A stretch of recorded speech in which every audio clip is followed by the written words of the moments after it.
And on this Sunday, to open up the regular season, Cub fans have come to the place where they worship, Wrigley Field.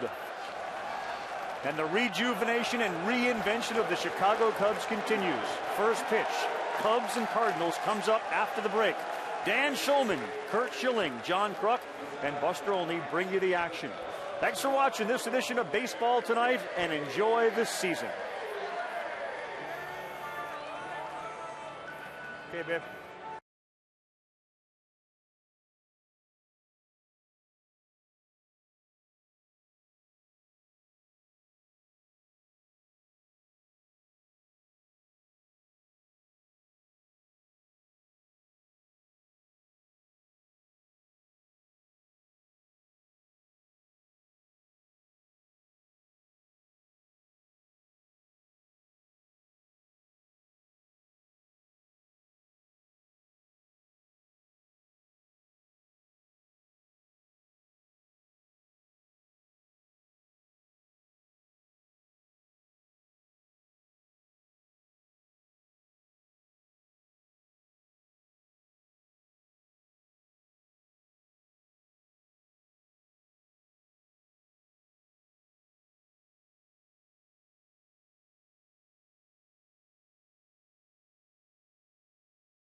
Today is a blank canvas.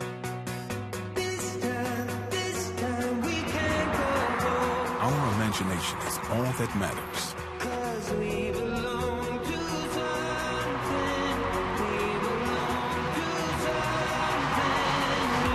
So paint a picture.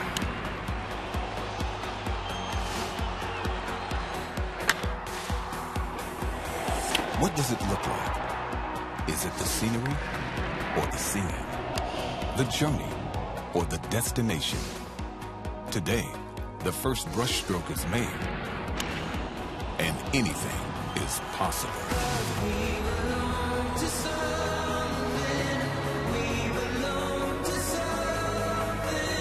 Anticipation. 0-2. He's done it. Animation. Unbelievable! Victory. The Giants have won the World Series again. History. In his final home game as a Yankee.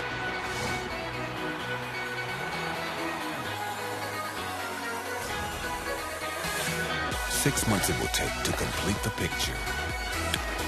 But today, we start anew. So paint a picture.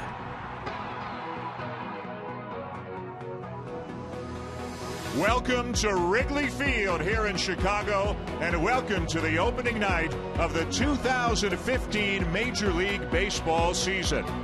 It's opening night baseball on ESPN, presented by Scotts. And we've got one of the oldest rivalries in all of baseball for you as the Cubs welcome their rivals within the National League Central, the St. Louis Cardinals, here to town to begin the regular season.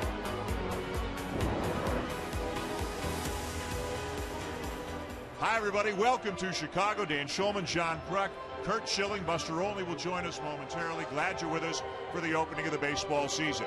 The Chicago Cubs, as you may have heard, they're awfully excited here on the north side of the city about what could be in the future for the Cubs. The Cardinals, all they've done is go to the National League Championship Series each of the last 4 years, so you know their expectations are high. And this being opening night, we've got a couple of aces on the mound in this game. We do, and aces that are in two very different places. Adam Wainwright, I think, is doing fine. Ended spring training on a really high note. Physically, I think he's where he wants to be.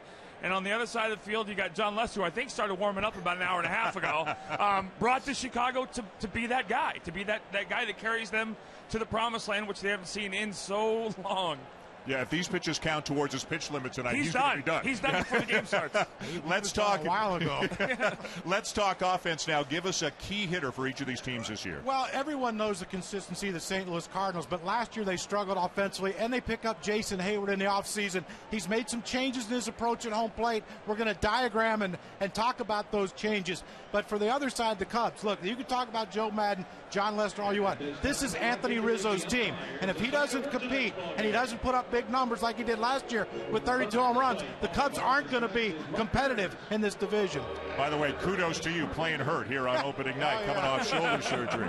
Anthony Rizzo, 32 home runs last year, and guaranteed in the offseason that the Cubs would win the National League Central. He spoke with our Buster Olney. Anthony, you said something during the winter that got everybody's attention. You said, we will win the National League Central. What is it about this team that makes you believe that? Oh, we got the talent. We got the talent to do it. It's a great group of guys. We have a mix of a lot of youth and a lot of veterans. We have the right guy leading our ship, and we're excited to go. It's time to go. You mentioned Joe Madden. He's your new manager. What have you seen in him this spring? He just brings that level of calmness every single day. He wants us to be ourselves and do the simple things better. And that's what we've been doing all spring, and we're just going to keep carrying on now. Anthony, thanks. Dan, back to you. Well, they think it's going to happen, and they think it's going to happen soon. It has been a while, better than a century since the Cubs have won the World Series. But with the acquisition of Jon Lester, Joe Madden now being the manager, so many young players already in the majors or on the horizon, there is more excitement heading into this season for Cub fans than there has been in a long, long time.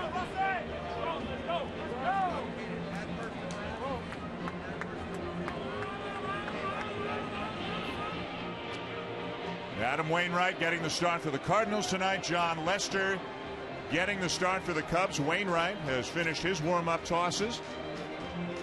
And the perennial Cy Young contender is making his way in towards the dugout. Here's the starting lineup for the Cardinals tonight. A lot of left-handed bats. The newcomer that Crucky spoke of, Jason Hayward, he slots into the 2 spot right now.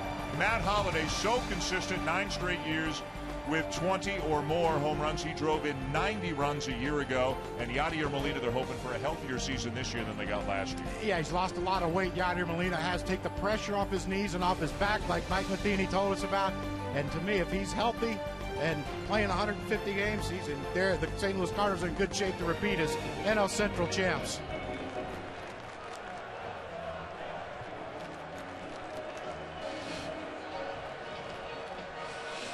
Well, as you may have heard as well, here in Chicago, they're doing a little bit of work on Wrigley Field. It's part of a 4-year renovation. And stage one, that's why they got the hard hats on here at Wrigley. Stage one began this winter, and it is both a structural and some aesthetic improvements to the bleachers here at Wrigley Field. So nobody's sitting out there in the bleachers. The left field bleachers, they hope, will be ready May 11th. The right field bleachers not till June. You may notice that huge video scoreboard you saw over on the left center field side of the ballpark. They've got another one that's going to be put up, not as big, on the right side. This is operational. This is the debut of this scoreboard. And over the next few years, guys, they're going to improve the concourses, the home clubhouse, the visiting clubhouse, the weight room. They're going to build a hotel, add some parking. They're going to try to update so many things around Wrigley Field while maintaining the history and the charm of this old ballpark. I think a decade or two from now they'll get to the visiting locker room as well. But hey, watching this happen in Fenway and the way that Theo was involved in that, you look at the end of the process and you almost feel like they're going to be printing money here. The way the organization is going to be, the position it's going to be in when all that stuff is said and done. The thing about it, Dan, with you, as the Cubs are taking the field here, the thing about it is, too, is you look at the spring training facilities now in baseball. You don't want to take a step back by leaving spring training and getting to your to your major league ballpark. So the Cubs need to upgrade. Yeah, well, the spring training ballpark is 2 years old. This one's a little bit older than that, so they're trying to update it. Jon Lester on the mound for the Cubs. The 6-year, $155 million acquisition of the offseason. It's getting a little bit chilly. The wind has shifted. It was about 60 degrees earlier, 52 now, going to drop down into the 40s. And right now the flags are blowing from the left field corner kind of in towards home plate. That can change in a heartbeat. And Schill, as all pitchers know, it's the first thing you would check when you got to Wrigley. Are they blowing in or are they blowing out? Was always curious what direction they were headed. This park plays as big as Petco when the wind's blowing in, and as smaller than the stadium in Philadelphia when it's blowing out. You can make the case that the Cubs got more attention than any other team in the offseason. Joe Maddon, Jon Lester, Chris Bryant in spring training, all big stories. Schill, what have they gotten here in the acquisition? Well, they got the ace. They got the piece that you have to have if you want to enter the season and be a serious contender in October. Offensively, I'm not the guy that, from a pitching perspective, I think they have a ton of potential. I don't know how that's going to pan out. But this is the guy who you give the ball to in that winner go home game, wild card, the ties, and this is the manager you want to play for to do it. The relentlessly upbeat Joe Maddon, who had so much success with Tampa Bay, exercised an out clause in his contract when Andrew Friedman left the Rays to go to the Dodgers. So Maddon replaced Rick Renteria, who was going to come back as the manager, but when Joe Maddon became available, the Cubs decided to make a change. They went out and got one of the game's most highly thought of managers, and boy, does he like some of the young talent that the Cubs have coming. But let's not forget about the Cardinals. You got to go through St. Louis in the National League Central. As we mentioned, they've been to the NLCS 4 years in a row. And Matt Carpenter, their leadoff man, will step in as we are ready to get the 2015 season underway. Mike Winters, the home plate umpire. Mark Wegner at first. Marty Foster at second. Mike Maczlinski at third. And Jon Lester looking into his old teammate from Boston, David Ross, as the season gets ready to start.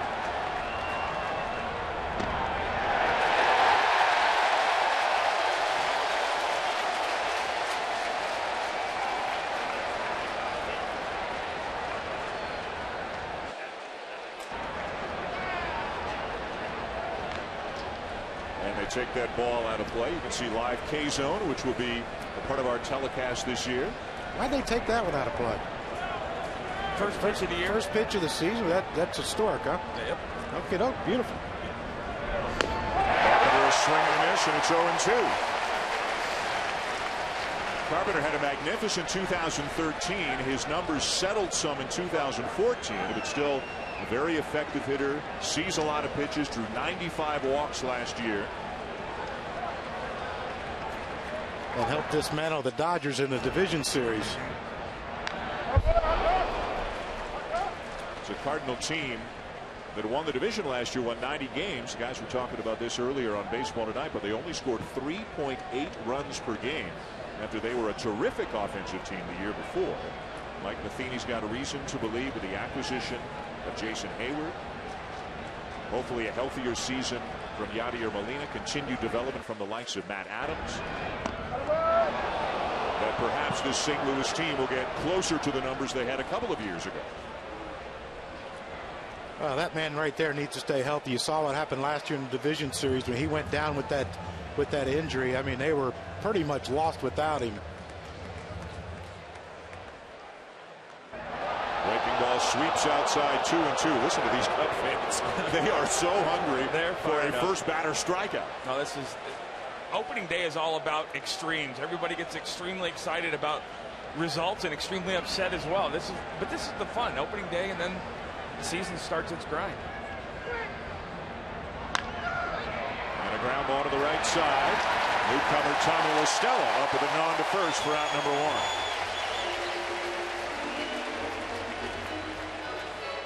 So now Jason Hayward will make his Cardinals debut. Yeah, it's going to be interesting to see the changes that he has made in his approach, and if Jason Hayward can make those adjustments in game situations. You know, it's easy to do in the winter when you're hitting regular batting practice, but we're going to see the differences, I think, in his approach at home plate. And I think if he made him like everyone thinks he could have, standing more upright, the power numbers are going to be there for Hayward. Shelby Miller, the key player, going the other way in the trade between St. Louis and Atlanta. Hayward, a free agent at the end of the year. Hit .271 a year ago, but hit just .169 against lefties. Lashes that ball into right field, a base hit. Soler racing over to the line to cut it off, but Hayward with good speed is easily into second base. Well, that's something when you watch Jason Hayward last year, he wasn't doing. He wasn't turning on fastballs or pitches with good velocity on him. He did right there. Just a beautiful thing. Hey, Mike Matheny talked about him keeping his hands closer to his body. What does that do for your swing? It just keeps you inside the ball more. You're not looping around the ball. And right there, it's just a perfect example. You saw him standing more upright than he was in his previous years with the Atlanta Braves. And Mike Matheny told us that's all on him. But you bring your hands in closer to your body, it keeps him closer to your body during the swing and keeps you inside the baseball. So the Cardinals with a man in scoring position, 1 out here in the top of the first, and the batter is Matt Holliday. Holliday 20 home runs, 90 runs driven in last year, and led the National League in batting with the runners in scoring position at .361. He's not up there to walk.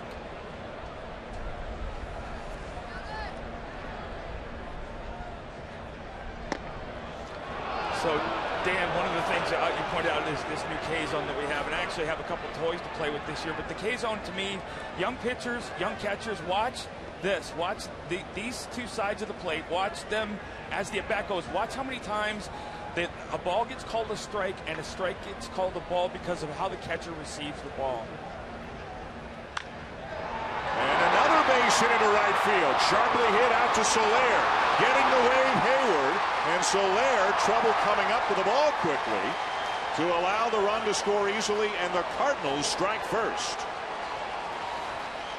Yeah, we talk about Jason Hayward making adjustments in his hitting, but we also forgot to mention how great of an outfielder he is, but how athletic he is, and what a great jump he got off second base. Because if Anthony Rizzo comes up with this ball, this is a double play, and John Lester in the Cubs are out inning. But look at the read, just that split second of hesitation. Once he saw Rizzo had no chance of catching it, he was off to the races. Jose Oquendo not even slowing him up, sending him all the way, and Soler bobbling that ball. Yep, and this is, look, that's not a bad pitch, depending on how the approach, the hit, the batter was taken right there. Right now, again, John's fired up, got to settle down a little bit. But so are the Cardinals. Johnny Peralta, first pitch swinging, late on it, and he fouls it off to the right.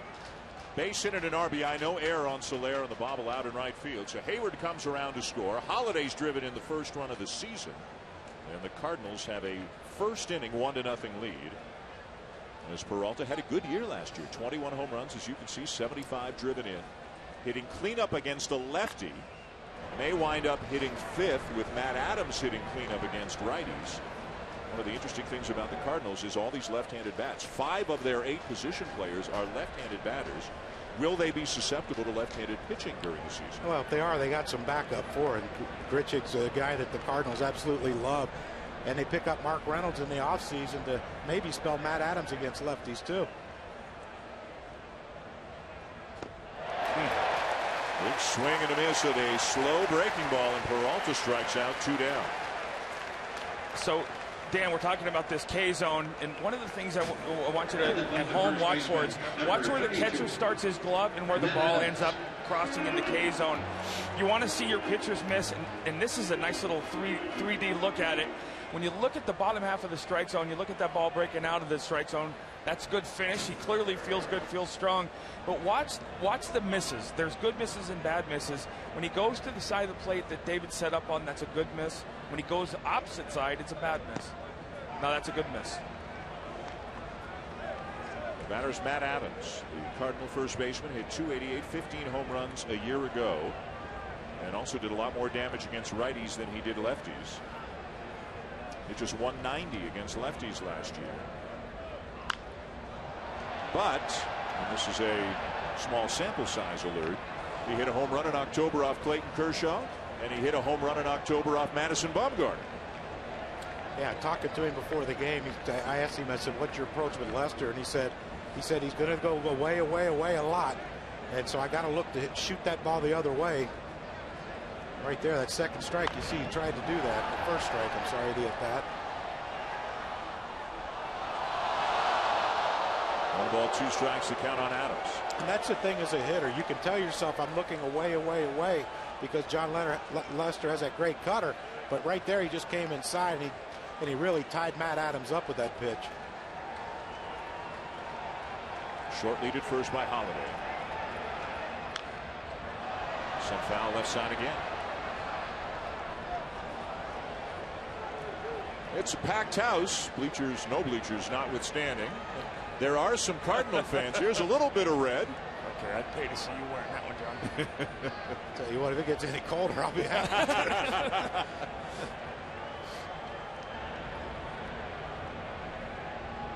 And he chases down and away to end the inning. So Lester records a couple of strikeouts, but the Cardinals get a run and lead 1-0 through half an inning here at the Wrigley.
Scott's Turf Builder Lawn Food now, and feed your lawn.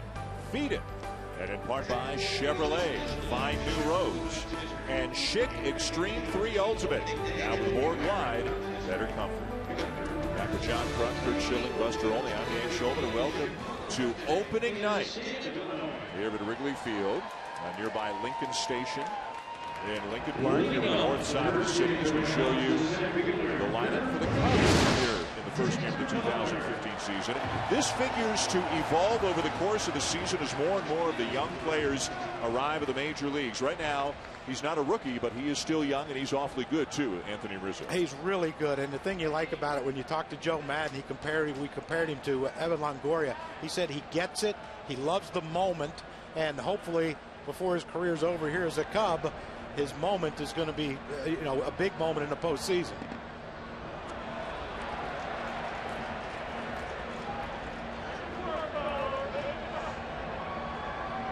Dexter Fowler leading it off for the Cubs. Lines it to left field, drops for a base hit. Holiday into foul territory. Fowler runs well, and he's into second base, standing up.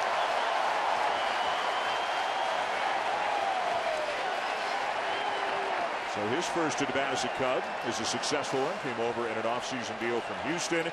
The Cubs facing Adam Wainwright, a 20-game winner a year ago, but Chill had a little elbow tune-up in the offseason.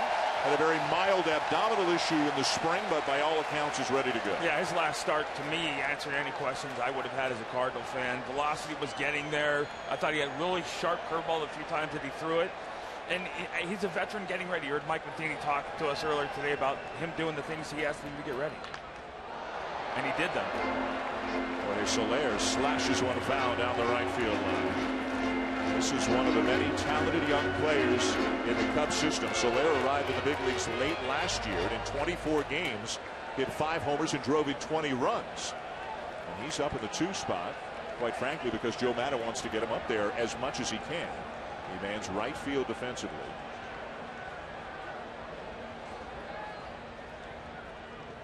Lays off the breaking ball, a ball and a strike. And here's a tough situation. You got a veteran pitcher like Adam Wainwright, who you know the last thing he wants to do is let Jorge Soler hit the ball the other way to get Dexter Fowler to third base. And Soler is a young player, his first opening day start ever, and you know he's going to want to try to juice one right here. So can Adam Wainwright use that aggressiveness against Soler? Long holding the runner close at second.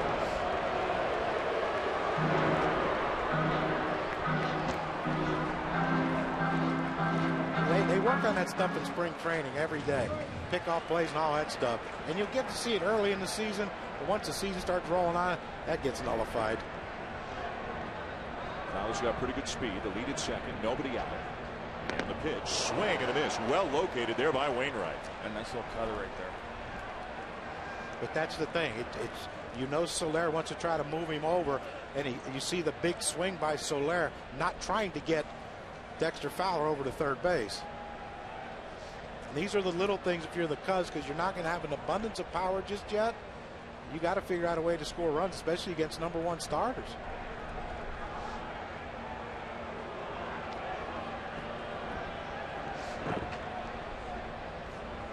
Wainwright twice has finished runner-up for the Cy Young Award. Twice has finished third for the Cy Young Award. And a ground ball to the right side will advance the runner. A beautiful at bat by Solari. I guess, you know, with 1 strike, he decided, let me take a chance on trying to put us up 2-1. And once he got the 2 strikes, and this is what a lot of young players you see in baseball today have trouble doing, and that is giving themselves up to better the team. And Jorge Soler, very impressive at bat against Adam Wainwright to get the runner over. So here's Rizzo with a chance to drive in a run. Runner to third, 1 out. Cardinals up 1-0 in the bottom of the first. And Mike Matheny is going to bring the infield in here in the first inning against the opposing team's #3 hitter. Wow. Interesting how they're. Rizzo's not a big stolen base threat, so I guess you can take a chance on hope he hits at someone.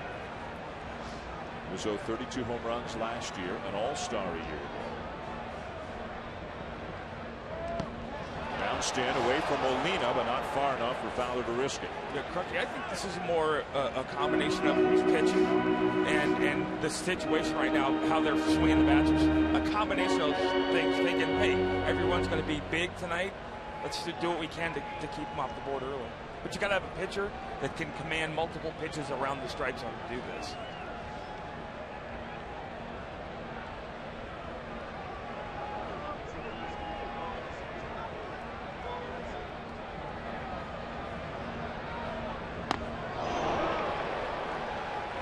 The count on Rizzo.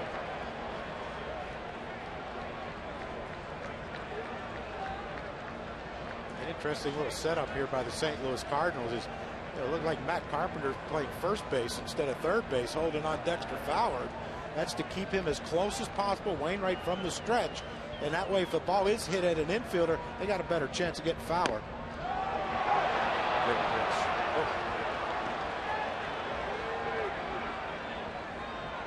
there's a good example right there, Dan. And I think that was more Molina getting that pitch than the umpire not making the proper call.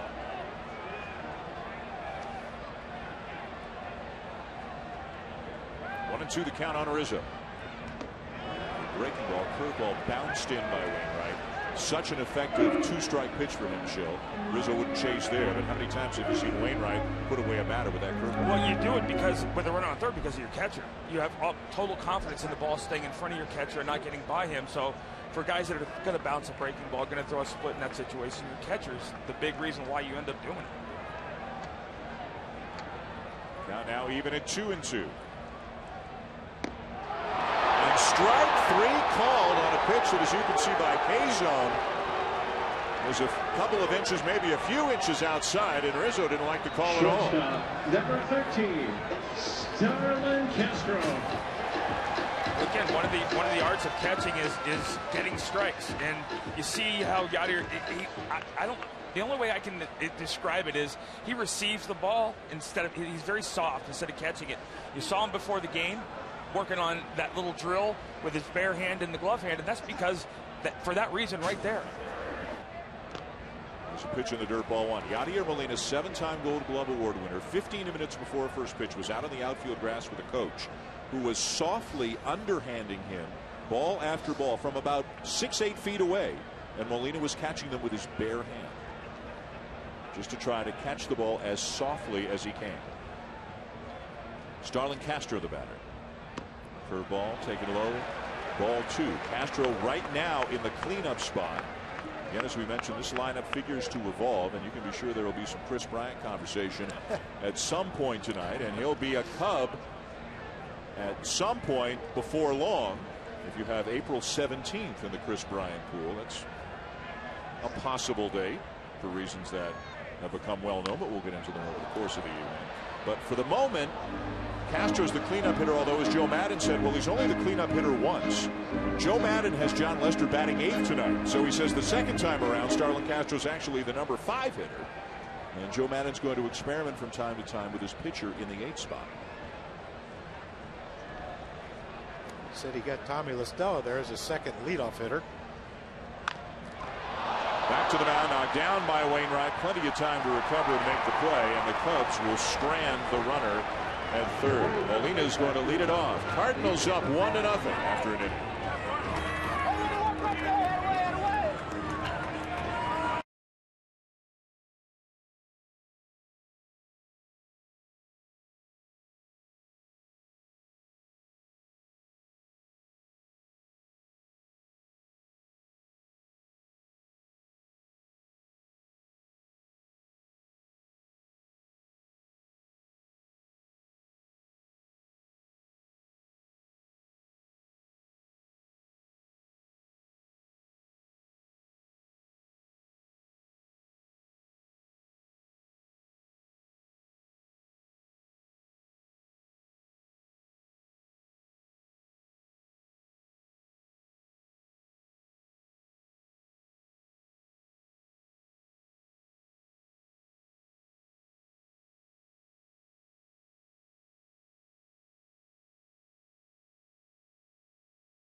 Baseball season. We've got the Cardinals and the Cubs for you, but the Cardinals up 1-0 as we go to the top of the second. Yadier Molina will lead it off against John Lester. Molina came in 20 pounds lighter this year than he was a year ago. Mike Matheny saying that Molina wants to play every day. It's a daily struggle if Matheny wants to get Molina out of the lineup, so he thinks Molina just wanting a little less wear and tear on his knees, on his back. But it's noticeable. I mean, there's a lot less of Molina up there. It almost felt like he was saying that Molina was doing it to preempt the conversations around playing him too much, that he wanted to be in the lineup every night, which for a guy at this stage of his career, you've got to love. And Lester strikes him out. Third strikeout in a row going back to the first inning for Lester in his regular season Cubs debut. Kind of a tricky spring, had a dead arm phase and missed a start, and then had a couple against minor league competition. Right, we were talking about this. That's a good miss. He was trying to go away. He could have missed with that pitch to open up the inner half, but his stuff is so good, you get a chase. And that you only get that chase when the other side of the plate is in the hitter's head. Colton Wong.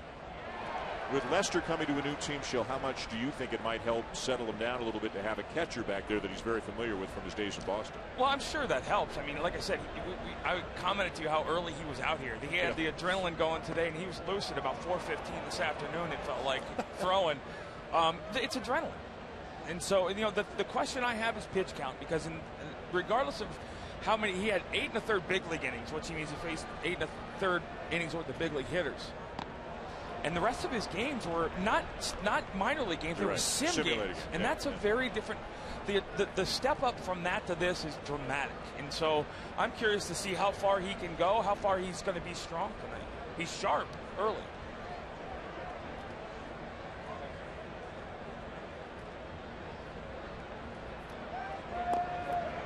Just low. 3 balls and a strike. Here's where John Lester has to be careful. Colton Wong, even though not big of stature, talked to Mike Matheny and people around the Cardinals, hitting coaches and all, John Mabry and Bill Miller. They talk about the bat speed of Colton Wong. You can't make a mistake here if you're Lester. He made one, got away with it. Got some pop in his bat, hit a couple of home runs in the postseason last year, had 5 extra base hits in the postseason. Matheny says he's riding the inevitable ups and downs that young players have a lot better emotionally than he did a year ago. If something would go wrong in the spring, if he's working on something and it's not working out, he doesn't let it get the best of him. He doesn't take it out in the field with him. And you wonder if at some point, guys, Wong winds up hitting higher in the order. Maybe not now, maybe not this year, but at some point if he winds up as a 1 or 2 hitter. Well, I'm sure the Cardinals would love that, but again, the first thing he has to do is have a little more plate discipline. Take more pitches like guys at the top of the order do, but he is one of their few speed threats on the bases. Up and in, ball 4. And along with good speed, 20 stolen bases a year ago. Here's at first with 1 out, and now we're going to get into something pretty interesting. John Lester did not attempt a single pickoff throw last year. In fact, has not made a throw to first in a major league game since April of 2013, and has not really done it since 2011. Shill, what in the world is going on? Well, we watched some video of the last time he did it, and it just felt like he had like the yips. I mean, when he threw over to first, it was almost an awkward, uncomfortable thing to watch. You'll see, it's not just him. The step is real tentative, and the throw is almost like a guy who's uncomfortable throwing the bases. And that sequence of throwovers before he did was followed by a mammoth home run, which some guys say focus on the hitter and not the runner. But that clearly is a concern, I think. Now you're in the National League where there's a lot of speed at the top and the bottom of the lineups, and that changes things. And it's fair to say the Cubs, who are now employing Lester, are well aware of this. And it's fair to say the Cardinals, who are always looking for an edge, are well aware of this. Yep. So we'll see if he throws. Now, being left-handed, he's got certain advantages in holding a runner close even if he doesn't throw. Time called just before the release of the pitch. That's no pitch. the magic number, Dan, is about 1.25 seconds. If you can be 1.25 seconds or less to home plate, right or left, your catcher has a really good chance to throw a guy out. He's 1.3 when he's quick, and he's 1.6 when he picks his leg up. So you can, if you go first move on John Lester, you won't get thrown out if you get a decent jump.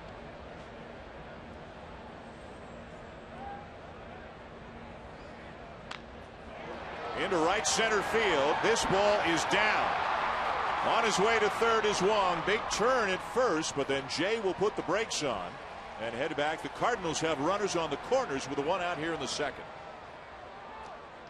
One of the other reasons it's a challenge, Dan, is, and Crucky, you remember, there are left-handers who will change their delivery to be quicker to the plate.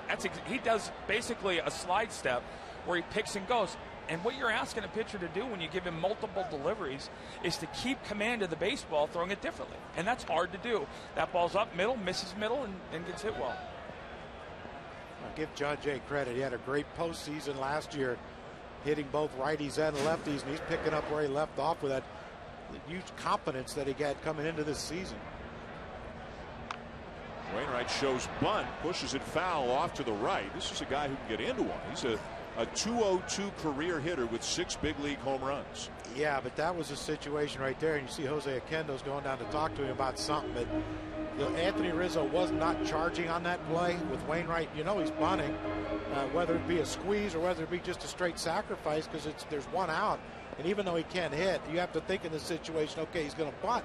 Now they might take it off. But if he gets that ball down to first base, Colton Wong scores easy. Squares again, bunts it foul again, 0-2. Wainwright upset with his inability to execute.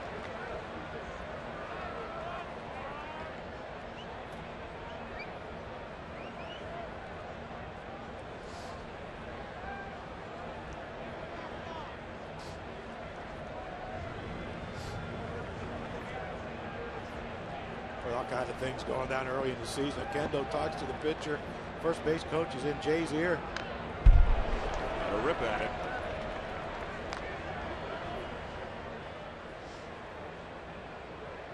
Wainwright, a professional in every sense of the word, takes the hitting about as seriously as he takes the pitching. Challenged his teammates, his fellow starting pitchers a year ago, saying, hey, we got to do more.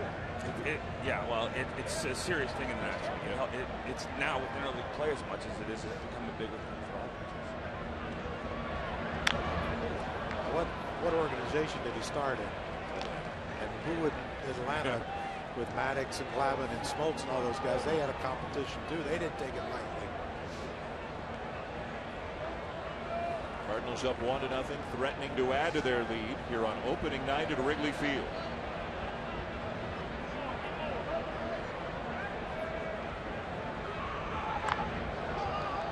It's a foul ball, squirting foul up the first baseline. They had a ton of spin. It actually looked like it hit fair and just ran past Anthony Rizzo really quickly.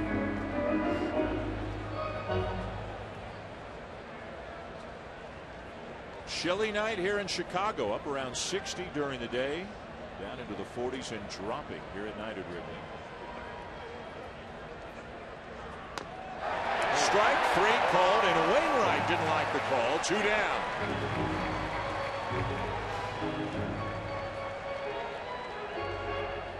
Well, this is the only game in the big leagues tonight, but a heavy slate of action tomorrow, including 4 games that you can see on the ESPN family of networks. The Blue Jays will open up at Yankee Stadium at 1 Eastern. It'll be the Mets and the Nationals. Crucky and Schill will be there at 4 Eastern, 7 Eastern. Tomorrow night, the Indians in Houston, and then the Giants and the Diamondbacks with Madison Bumgarner on the mound. 10 o'clock Eastern time tomorrow night, that game on ESPN2.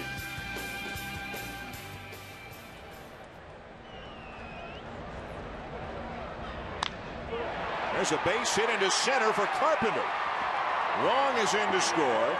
Jay around to third. And the left-handed batters for the Cardinals are having success against the lefty Lester. St. Louis now leads 2-0. Again, another pitch from Lester up in the strike zone to a left-handed hitter. You know, even though Matt Carpenter is a very selective hitter, he's still not afraid to be aggressive, and it's smartly he gets aggressive against a left-handed pitcher, which you got to be. You can't let those guys get ahead, especially a guy with the pedigree of John Lester. And there's a pitch down the center of the plate. That lays a big swing on it. Now it's a 2-0 game. And he'll pick up Wainwright right there with a big 2-out RBI. The Cardinals 2 runs on 4 hits, already off Lester. And left-handed batters for the Cardinals are 3 for 5 off Lester. There's another one in Hayward. Runner going, throw down to second, and he's out at second to end the inning. Ross throws out Carpenter. And the Cardinals get another run. Going to the bottom of the second here at Wrigley. St. Louis now with a 2-0 lead.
Tonight here in Chicago, James Bennett.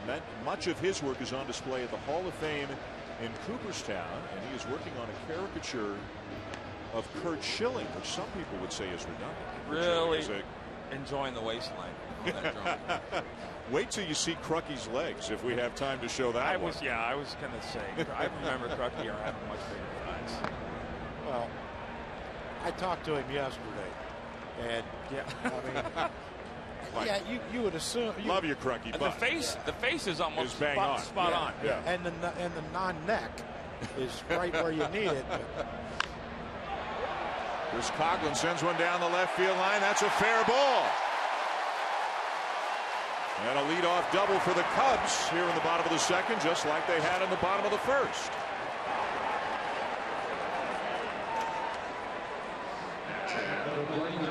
Now, did you have any editorial control in that? I know how. No, I wouldn't know what he's doing. You like yours? Love it. Like I said, that's about a 12-inch waist, which is about 96 inches smaller than it feels like. That's Crucky, though. That's Crucky. Barrel-chested. I still think he had bigger thighs. Scowl. Wow, I'd hope. And I hope I had bigger arms, too. Here's Mike Old. Old is the opening day third baseman for the Cubs. Well, as we mentioned last inning, and has been such a huge topic of conversation over the last month or so. Chris Bryant's going to be a Cub sooner rather than later, but as many baseball fans know, the Cubs do not have him with them on opening day. And although nobody can say this or nobody will say this, everybody believes that the reason is to delay his free agency by a year. If they keep him down in the minors for 12 days, then he will not earn a full year of service time this year, meaning he wouldn't become a free agent until after 2021 instead of 2020. And he had an enormous spring for the Cubs. Hit 425, 9 homers, tore it up at AA and AAA last year. And Adidas, and Brian has a relationship with Adidas. He is a sponsor of their clothing and shoes. Adidas put up a billboard right across the street from Wrigley saying, "Worth the wait." And the wait may not be long, and Cub fans are chomping at the bit to get Chris Bryant here to Wrigley Field. So, Crucky, how many guys Photoshop that drawing and make fun of that, put in his locker at some point? What the picture? The billboard. Yeah, it'll be up there. I mean, you look at his numbers. There's no reason to believe why he can't hit in the big leagues. But you understand the Cubs' decision. And look, we keep talking about Joe Maddon, John Lester. Yes, great additions. But is it enough to contend with the Cardinals, the Pirates, Milwaukee? Cincinnati's improved themselves. And I think the front office is looking at this realistically. Look, if we're in this thing, he'll be here. But he'll be here in 12 or 14 days, not right now. Well, the front office is looking big picture. Yeah. And the players are looking at today. And that's the way it's supposed to be. Fouled off by Olds. So here's the way it works. There are 183 days in a Major League Baseball season. If you're up for 172, you get credit for a full year. So by holding him down for 12 days, then they don't have to worry about that anymore. So April 17th against San Diego. If you have that on your bingo card, you got a shot of winning. He will have developed and worked on the things he needed to work on by that day. Did he go? On the appeal, yes, he did. Tag applied, and that's a strikeout. That's terrible. You got to make it. I didn't really need to throw that ball if you're Mike Old. You can't just stop and let him tag you. Make him throw it. It's cold out. It could be slippery. Who knows? You can't just let him just tag you for no reason.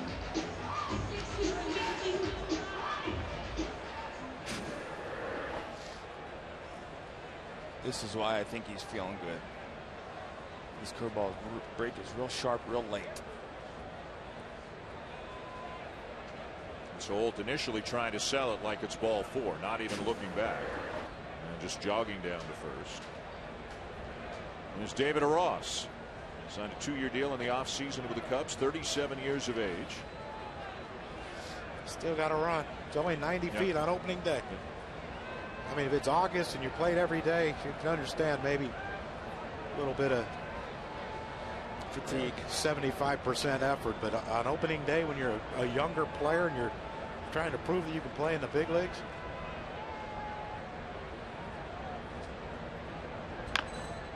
Shot foul by Ross.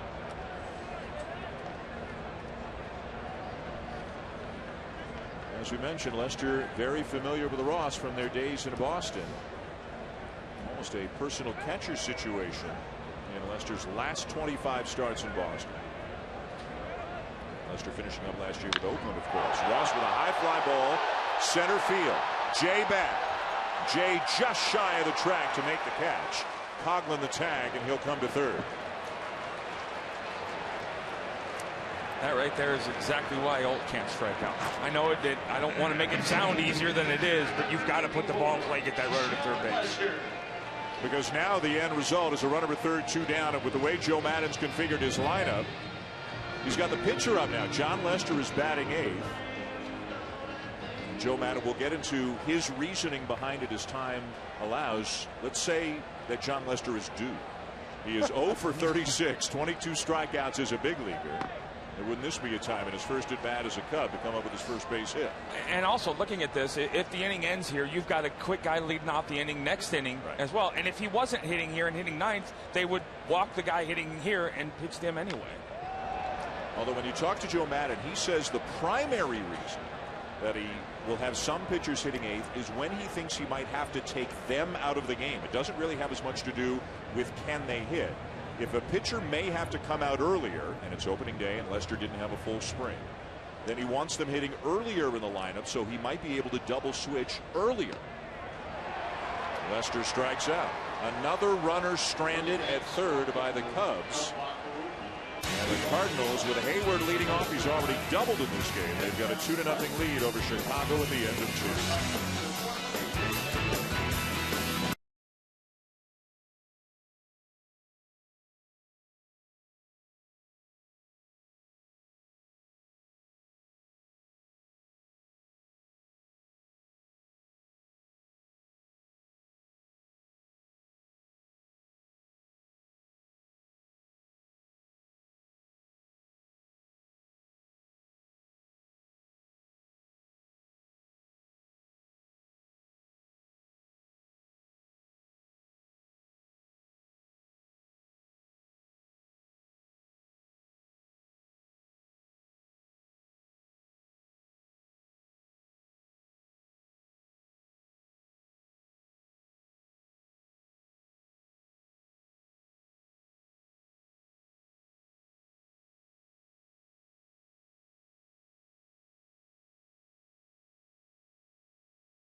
Scott's Turf Builder Lawn Food now, and feed your lawn. Feed it. And in part by State Farm. For auto, home, life, and banking, get to a better state. Show that came together nicely. You should be proud of that. I'm very proud. That like I said, I love that waistline. The face is. I talked to him. Well, I know. Doesn't have much to work with. I get it. I talked to him yesterday, though, Jim Bennett. Yeah. And he said he had one of Schill that he did, but he said he thought Schill would get upset because he was very robust. Robust. Fat. I don't mind being robust. Yeah. You were rather large, and he said he didn't want to insult you. Well, I said, come on, have you seen him? No kidding. Hayward swings at the first pitch, pop up shallow left, racing back, racing in, nobody gets it. It drops between Castro and Coghlan, and Hayward is standing at second base.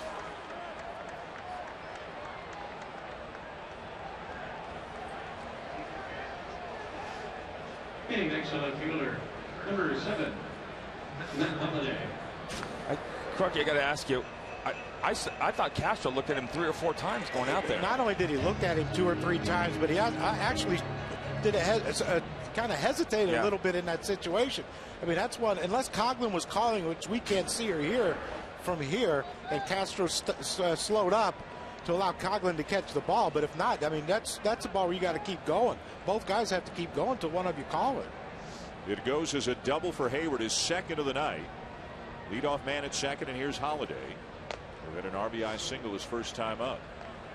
Joe Maddon spoke out about 10 days into the spring training games, spoke out forcefully about how unhappy he was with some of the fundamentals he was seeing on the field, whether it was mental mistakes, base running, defensive mistakes. And we're seeing this tonight in the sense that you've seen leadoff hitters in scoring position, and the Cardinals have managed to make that count as runs, and the Cubs haven't. Fundamentals is not always making a routine play. It's making an out sometimes when you don't want to, but you move. It's a productive out. It's cold, the wind's blowing in, you need offensive execution, and right now that's why the Cardinals are winning 2-0.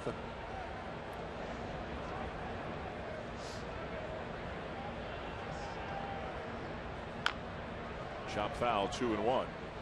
Let's go down to Buster, who's got some news, or at least got an update on another one of the talented young Cubs prospects, Buster, who Joe Maddon's very high on. And that is Addison Russell, who is a shortstop. And when you talk to scouts about him, they think he's going to be an elite shortstop because he's so quick and he's very athletic. And you see this play here by Starlin Castro. Well, when you talk to scouts with other teams, they believe that Russell would be an upgrade over Castro. So going forward, we'll have to see if the Cubs move Castro to make room for Russell. Scouts also believe that Russell is ready to be in the big leagues right now as an offensive player. You know, Castro's kind of a fascinating guy. He's only 25 years of age. It seems like he's older than that. Been around 5-6 years now. He's led the National League in hits once. He's been an all-star 3 times.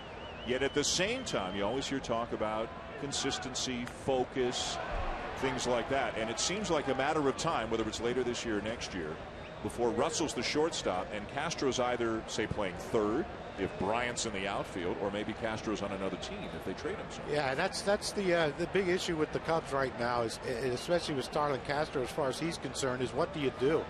He makes a lot of errors, but he has made a lot of mental mistakes. Now, I talked to Rich Renteria last year. He said he thought he improved a lot on that last season, as far as being in the game more, being engaged in the game for 9 innings instead of 7.5 or 8 innings. And if he's going to be engaged, he's a talented player. And if he's going to be engaged and buys in, and if you can't be engaged with the excitement that's around this ball team right now, then yeah, something's got to go.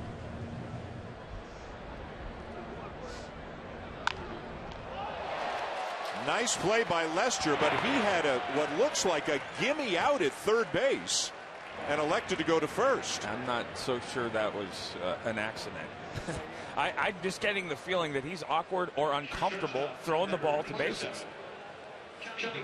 We went back and watched those pickoff throws, and it looked uncomfortable and awkward, and this was right in front of him. I mean, right in front of him. Yes, Hayward Boom, could right run, there. but I mean, he had him by a mile if he decided he wanted to get him, and he wanted to take the out at first base. I just don't think he feels comfortable throwing the ball to bases. I mean, Hayward wasn't even close to being halfway to third base. Lester about to throw his 50th pitch of the game. The infield has to come in. Number third, 1 out, comes down 2-0. And Johnny Peralta will look at a strike. One of the things that separates the big leagues is that stuff right there. If that is true, that will get exposed, because you'll see teams early on in April putting the ball in play with bunting and small ball and forcing him to do something he clearly isn't comfortable doing. Ripped down the left field line, but foul. Well, already in this inning, a ball that probably should have been caught fell in for a double. And then a play that should have been made at third is instead made at first. And now with a fly ball, the Cardinals can get another run home. Or a hard ground ball that gets past the infield that normally would probably be an out if they got, or a double play even if they got Hayward at third.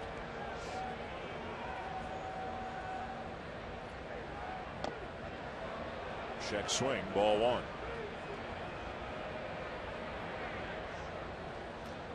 I really always enjoyed throwing to catchers like David Ross and Yadi as well. You watch them after a pitch, they'll nod their head, yeah, that's a good pitch, good pitch. Even if you miss, it's stolen.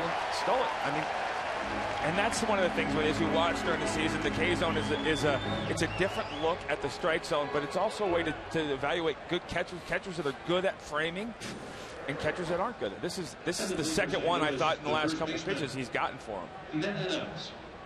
That's soft. Yeah, some of these hitters are getting a little frustrated with the strike zone of Mike Winters, but again, it's been the same for both teams. Anthony Rizzo struck out on a borderline pitch, and that right there is another one. Adam Wainwright.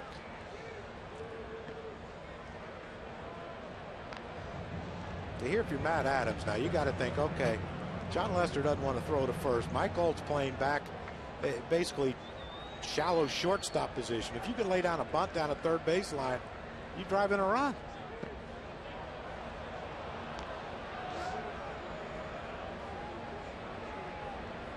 Holt playing away off the bag at third. The runner at third is Hayward, 2 down, and now Ross out to the mound to talk to Lester very briefly.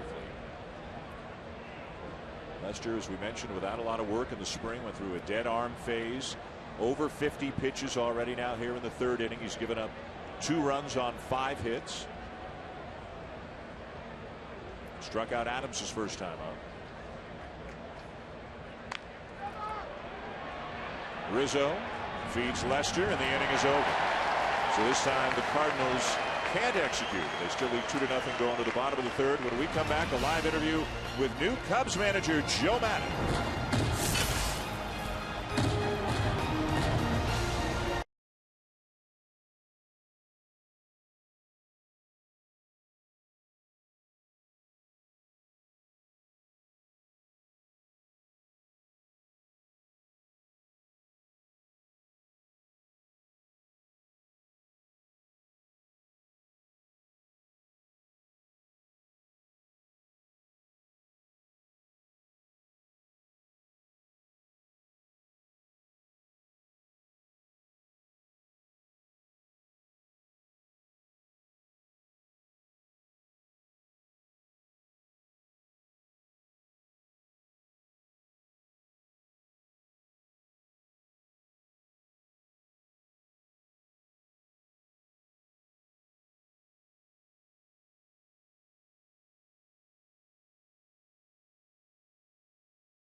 Bottom third, and the Cardinals lead the Cubs 2-0. Opening night baseball here on ESPN. Dan Shulman, Kurt Schilling, John Kruk, Buster Olney, and pleased to be joined by the manager of the Chicago Cubs live from the dugout, Joe Maddon, as La Stella takes down an in-ball 2. Joe, thank you for joining us. We appreciate it. What are your thoughts on Lester so far? Well, it's not as sharp as he can be, obviously, but John is quite a professional. The velocity was really high early, dropped back a little bit. I don't think he has his cutter down at this particular moment, but nevertheless battles through it. Joe, you talked in our meeting with you about Jorge Soler, about the plate discipline, the power, but pretty impressive at bat, his first at bat against Adam Wainwright, to get Dexter Fowler to third base with less than 2 outs, wasn't it? Yeah, I had him on his own there for the first 2 strikes. I actually had him on his own the whole at bat, just go ahead and drive him in, but you saw in his first pitch, he tried to hit the ball to the right side, foul ball, then he eventually did move him. I have a lot of confidence in this guy. He's a different cat for a young guy.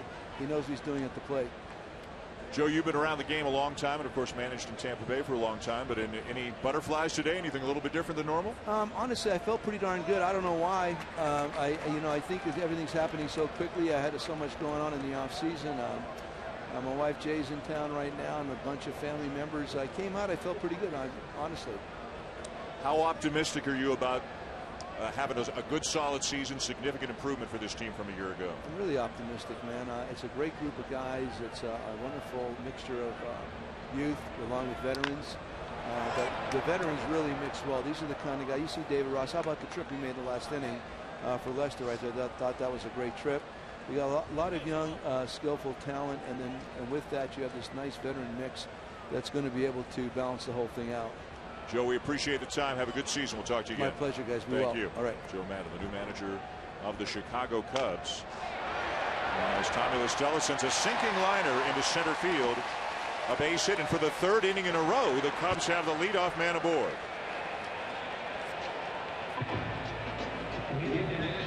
Follow your favorite team and players all season with MLB.com At Bat, the #1 app for live baseball. At Bat is up to the moment at any moment with in-game highlights, live look-ins, replay reviews, radio broadcasts, statcast, and more. Get MLB.com At Bat now.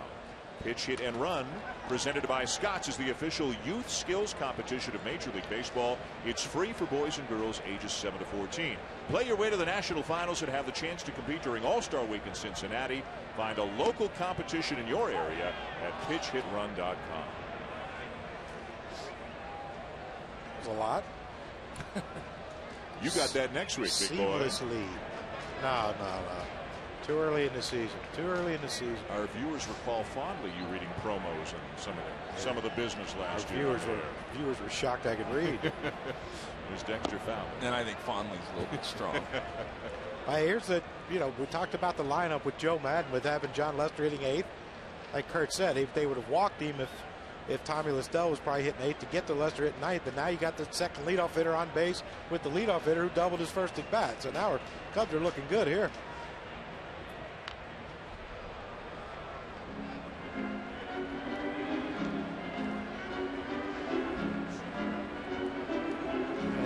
Been on base for this mammoth man. I mean, he's a huge human being. Schill and I walked by him. It was the day of your shoulder surgery, so you weren't able to join us down in Mesa. Schill and I walked by him in the tunnel on the way from the field back into the clubhouse. I just remember laughing. Yeah. I'm like, holy crap. Is he going to the combine from here or what? Check swing, 2 balls, 2 strikes on Fowler. Buster talked about Addison Russell. We've mentioned Chris Bryant. Javier Baez has been sent down. Big swing, a ton of strikeouts. A lot of other things that the Cubs love about him, but right now he's a AAA. And on and on. Kyle Schwarber, a catcher, who they're very high on. When do they all get here? When are they all ready to really contribute at the major league level remains to be seen. Joe Maddon's very optimistic. If I said to you guys, give me the number of wins the Cubs are going to have this year, what would you say? I mean, if they play, I think with the division, how strong the division is, 500. Yeah. Would be a big number for them. 81-ish. Stella the lead, nobody out, full count, and a throw to drive him back. So you guys both feel heading in the right direction, but not ready to be a playoff team yet. Wouldn't be stunned if they won 90, but I think a lot of things would have to break perfectly right, and there might be a deadline deal involved in them doing that. But next year, I think they're, I think they're poised. I think Listella's running right here, 3-2. Got a good jump. He's swinging a high fly ball to shallow right field. He finds it. Listella on his way back as Hayward makes the catch, 1 down.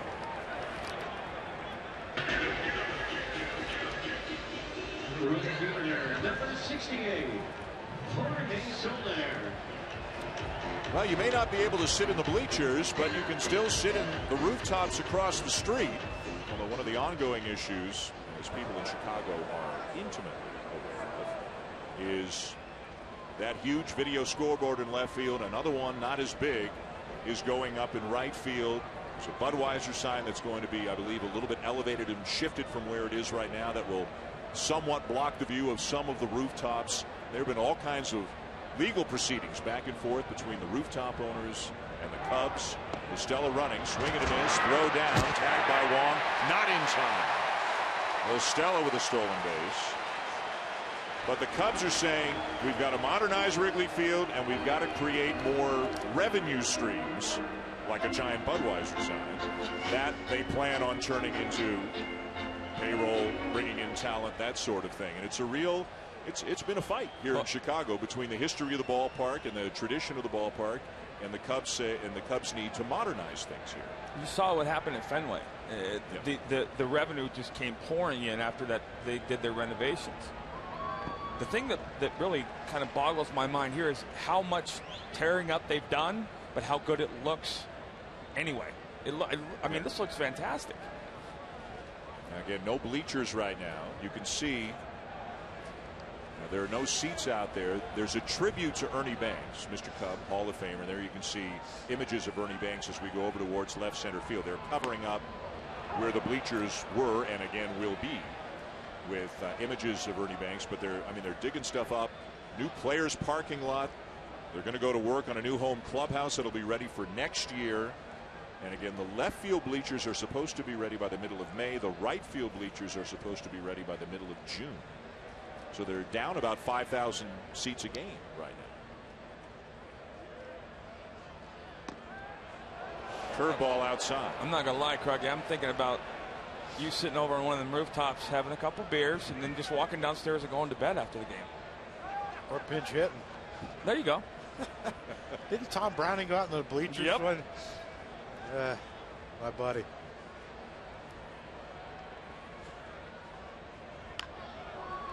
Bounced foul. Yeah, I'm afraid of heights, though, and this is high enough for me right here in the booth, but I couldn't that far away.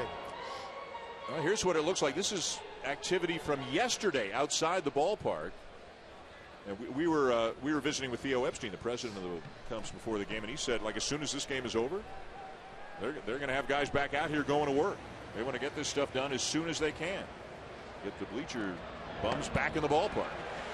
And you walk around the concourse, it's neat. You see future sight of an elevator, future sight of the bathroom.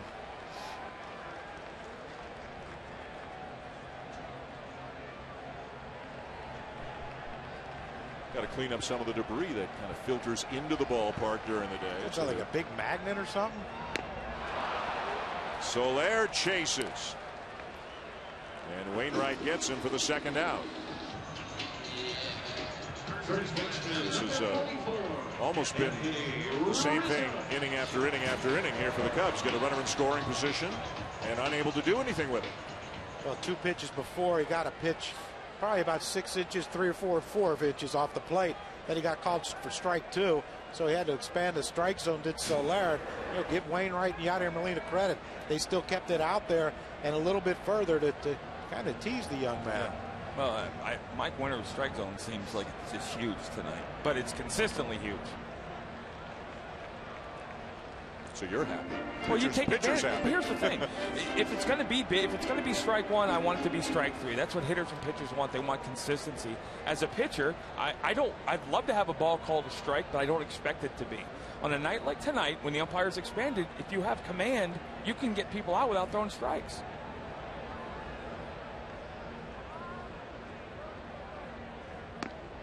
Good curveball, 1-1. Leadoff double in the first by Fowler. He was stranded at third. Leadoff double in the second by Coghlan. he was stranded at third. Leadoff single by La Stella here in the third. He is stolen second, but there are now 2 outs. Just outside.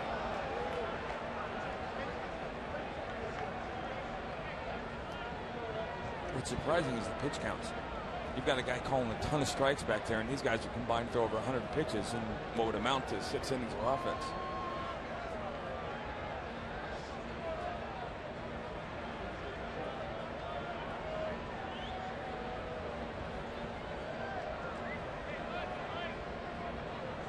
And now Molina to the mound. This is one of those things they're going to talk about. Okay, we're behind in the count right now to Rizzo, the big power threat. Do we want to go after him, or do we want to see if he'll chase? What do you feel comfortable throwing? Because we have Starlin Castro on deck, who's a right-handed hitter. Yeah, 9 times out of 10, that entire conversation is about the guy on deck. But what do you want to do here? You want to, and I'm going to guess, knowing Adam Wainwright, that entire conversation was about getting this guy out. He struck out Rizzo looking back in the first.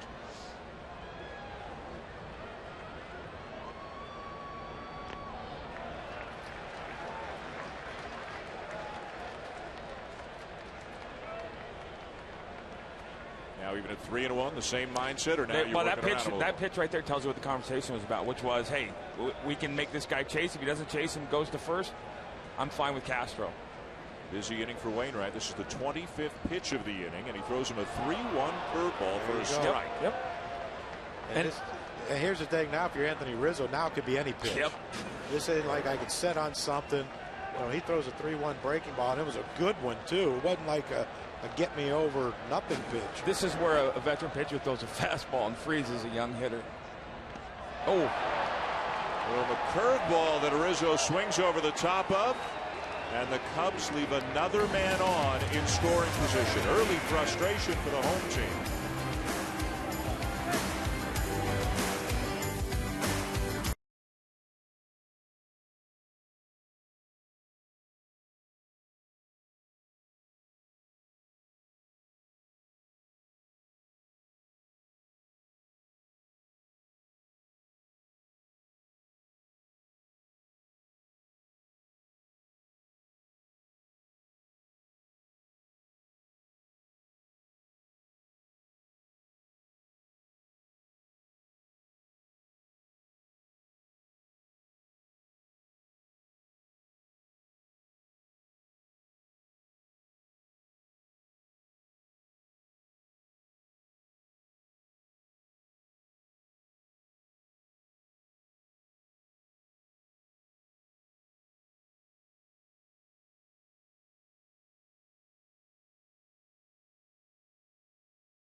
Chicago, the St. Louis Cardinals and the Chicago Cubs, and the Cardinals with a 2-0 lead as we go to the top of the 4th inning.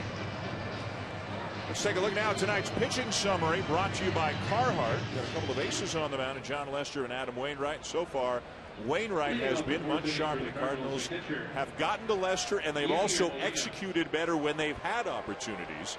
The Cubs have had some chances, but Wainwright's gotten out of a jam all 3 innings. Yeah, that's the thing with Adam Wainwright. When he needed to make pitches to get out of innings, he made them. And so far, John Lester, in the innings that the Cardinals have scored on, he made the mistake to Matt Carpenter up in the strike zone with the first pitch. It's a tough game to pitch to begin with, but when the leadoff hitter gets on, it just becomes harder because every pitch becomes a high leverage situation when you're facing the other team's ace. Way outside to Molina. That might have been his first changeup of the night right there.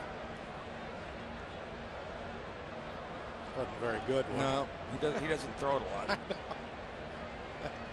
You wonder why. Yeah. Fastball down and in for ball 3 to Molina, who in part because he was hampered by injuries last year, specifically a thumb injury, hit only 7 homers, drove in 38. His previous 3 years he had averaged much bigger numbers than that. 16 home runs, 74 RBIs. Boy, wouldn't the Cardinals love a return to that kind of form, or their all-world catcher. So Mike Matheny turned him loose 3-0. Yeah. He knew as soon as he let go of that ball, it was ball 4. At the plate, the second baseman. Leadoff man aboard for the Cardinals, and here's Colton Wong, who walked and scored his first time up. You know when you let go of this ball, it's a ball. It's just that you don't get finish. And he says shucks or something to that effect. What's it like when you go to a new team? Shaw just flat out asked you, whether you're traded or signed, big contract, big reputation, big hopes in the city. What's it like when you make that first appearance for a new team? It's scary fun in the sense that you want to win the respect of the 24 guys in the clubhouse, because more times than not you've competed against them. So you want them to value the fact that you're now on their team, and I always enjoyed it. I'm sure John was looking forward to this, and like I said, I think his spring training is the biggest reason why we're kind of seeing what we're seeing tonight, or lack of spring training. I guess. So it just may take him a little bit longer to get sharp. I think he's still kind of in a spring training pitch count mode from a work perspective. He tried to get him in during warm-ups. Yeah, I said that, and we were talking about that. He was ready before. Yeah, he only threw 8 1/3 innings, and that to me is not as big of a deal because you can throw a lot of minor league games. He didn't do that. He threw like sim games where they simulated the game, and that's adrenaline-wise. Well, you were stunned when you looked down here. Well, it was 30 minutes before first pitch, and he was throwing hard. 30 minutes before the first pitch, which is insanely long. That's not his normal routine. He was at full speed, and he did that for another 10 or 12 minutes. And given his workload in spring training, I had to wonder. I know it's adrenaline.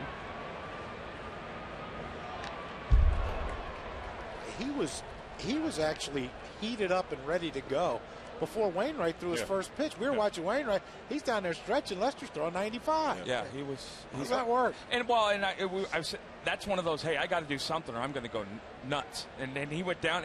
And opening day is the one day of the season you're literally ready to go, like 6 pitches in. You're like, okay, I'm good.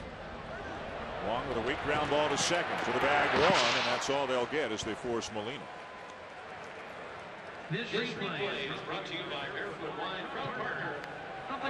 Have you ever thrown so much before a game that when you started the game you knew you threw too much before the game? I threw so much before a game I got hurt. The 99 All-Star game, when they did the ceremony on the field, Pedro and I both did the same thing. I started throwing, and they pushed the start of the game back. I threw for 45 minutes and then made a couple starts, and I was done for the year. You couldn't have thought maybe I should sit down here for a while? Oh, no, I was too fired up. That's why we hated them. That's one of the reasons. They're just not smart. Wong with a big lead. But yeah, I can honestly say I never went out and took like 2,000 swings of BP before a game. You never overdid it in warm-up, is what you said. No, I never overdid it. We would guess that. That's where I would go. But see, he's right. Pitchers aren't that smart, but hitters are by far the dumbest people in the ballpark. Runner goes. Huge drop by Colton Wong. Wong steals it easily. Throw bounces into center. Wong to third. If he makes a good throw right there, is he out? I think he's out. David Ross came up throwing right there. He had great quick release. But Colton Wong had a great jump, went on first move with John Lester. You know that if he's not going to throw over, why not go as soon as he moves? And you see the move right there. Colton Wong got the good jump. Yeah, he's out. Yeah, if he makes a all the way in the air throw and doesn't skip past Starlin Castro, then you might have an out there. So the infield has to come in again. Runner at third, 1 out. Cubs already trailing 2-0 as the Cardinals bat in the top of the fourth. Jay last year, you mentioned a Crucky after he had the hit in the second inning. He did a great job against left-handed pitching last year. He hit .375. He went 33 for 88 against lefties last year. Yeah, and you know, John Jay had that big hitch in his swing, and he got tied up inside. He got beat inside. But this swing here, it's a little more compact. He just rests it on his shoulder, brings his hands up, and tries to hit everything the other way. That right there, he tried to pull one because it was a breaking ball, and he was fooled on it. But you know, when you watch him in the postseason, how many times he just hit a grounder between short and third, or a line drive over the shortstop's head? And that's the way John Jay has to hit. He's not going to be a 20-homer guy. He's not going to be that type of hitter. So he's finally figured out, you know what, base hits will keep you in the big leagues and starting for a long time. Outside, 2 balls, 2 strikes. Lester looks like he didn't like that call. And again, it has been a wide strike zone tonight, so maybe he's thinking he didn't get a call that he got earlier in the game. And the pitch count is climbing for a guy who I think everybody would be surprised if he even got to 100 tonight, given how little he pitched in the spring. I don't see that. Now he gets him, and now Jay's unhappy.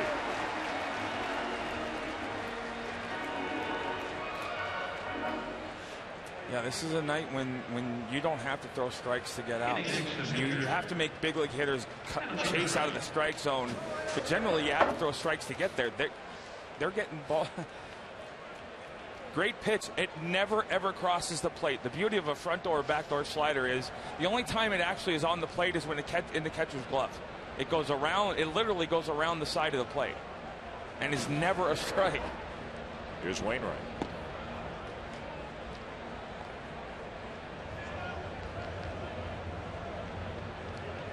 Frustrating as a hitter, though. I saw the first guy I ever saw do that was Maddox. He started throwing that front door cutter into righties, and bouncer to third. Bolt with plenty of time, and the inning is over. To the bottom of the fourth here at Wrigley. Cubs coming up, trailing 2-0.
On ESPN, presented by Scott's. We go to the bottom of the fourth inning. The Cardinals lead the Cubs 2-0 between innings.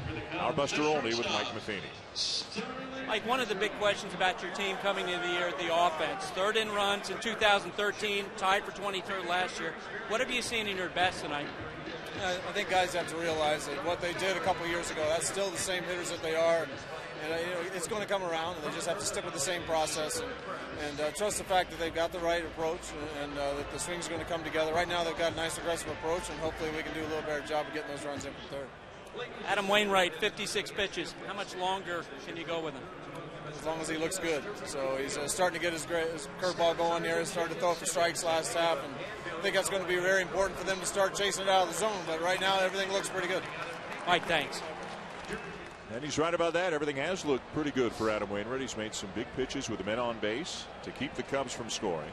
Starlin Castro leads off the bottom of the fourth. First pitch swinging, ground ball to short. And Peralta up with an on to first, one down. No pitcher in baseball has thrown more innings the last 3 years. This includes the postseason. No pitcher in baseball has thrown more innings than Adam Wainwright. If you're number one, that's your favorite stat anyway, because that's what your one does. Your one pitches and eats up innings. Well, and you have to remember too that his team has been to the National League Championship Series the last 3 or 4 years. So, that adds a lot of extra throws on that arm. Do you believe, Schill, that after a deep playoff run, say for a guy like Bumgarner this year, coming into the season, after an unbelievable October when you pitch multiple rounds, does that affect you in the next April? It depends on the pitcher. I don't know. I mean, I had it happen once, and I had other postseasons where everything was fine. I think a lot of it depends on the pitcher and the program that you get into in the offseason. And it kind of sounds like the Cardinals and Wainwright, they didn't go at it crazy hard in the spring. These guys been around the block many times and maybe back off a little bit. At this point in his career, if you trust him, which clearly they do, you let him tell you what he needs to get ready for the season, because he knows. And I always had a set number of innings. If I get those innings, I don't care where they are, I'll be ready to go.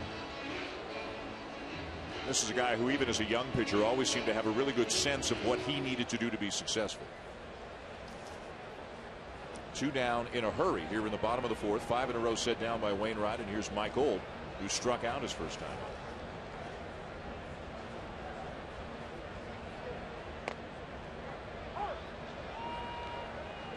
We've talked a ton, everybody's talked a ton about Kris Bryant. This is the guy who, in all likelihood, in a couple of weeks, will lose his job to Kris Bryant if Bryant comes up and plays third base.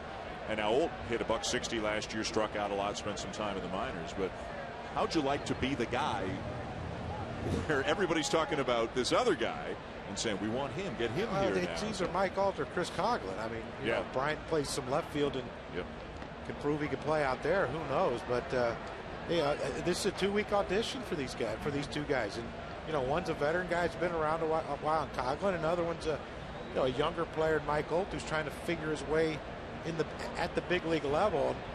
You got 2 weeks now to show us, and you've been around long enough. And if you can't do it, then we'll get someone else in here who can. Bryant has said he'll play whatever position they want him to play. Bryant has also said that he was disappointed that he wasn't part of the team at the beginning of the year. Theo Epstein, the president of the Cubs, says that he has never, going back to his days in Boston, had a rookie, other than, say, a Japanese player who came over from playing professionally there, start the year in the big leagues. And I don't know if it's accurate, Schill, to say there's bad blood, but Scott Boras, who's the agent of Kris Bryant, he spoke out forcefully saying this is what the Cubs should have done. Theo Epstein responded and said this is what we're doing and this is why. And Kris Bryant wasn't really shy in his comments. He was disappointed he's not here. Well, I think that's what you want. You certainly want him to want to be here. I think he expected his performance, like he said, to matter more. But he'll be here eventually. You know that. And eventually may not be very long. Old grounds out. Wainwright has set down 6 in a row. 2-0 Cardinals at the end of 4.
Welcome back to Wrigley. Opening night of the 2015 season here on ESPN. The Cardinals lead the Cubs 2-0 as they come up at the top of the 5th inning.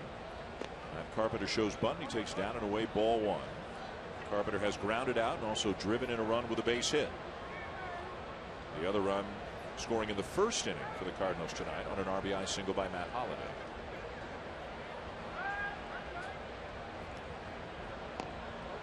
So right now, the way the lineup looks for the Cardinals, and things could change, but is Carpenter in his customary leadoff spot, and then Jason Heyward on deck. And Jason Hayward's a guy over the years, guys, there's been a lot of discussion. Is he a leadoff hitter? Is he a 2-hitter? Is he a 5-hitter? What kind of hitter exactly is Jason Heyward? Correct me, what do you think the Cardinals are looking for from Heyward? Well, they're looking for more run production. They're looking for more productive at bats, and you know, the thing you have to look at, he's 6'5", so batting leadoff, you wouldn't think that would be the suitable place for him. But hitting second behind Carpenter, he's going to have RBI chances. Carpenter does hit a lot of doubles, and Hayward's going to have a lot of chances of driving him in, you know, early in games with if Carpenter can get on base. But you know, I think Heyward eventually, you'd love to see him use his height and leverage and be a middle of the lineup guy that drives in runs. So 27 homers in 2012, 14 in 2013, although he missed a fair chunk of time with injuries that year. Just 11 home runs in basically a full season last year.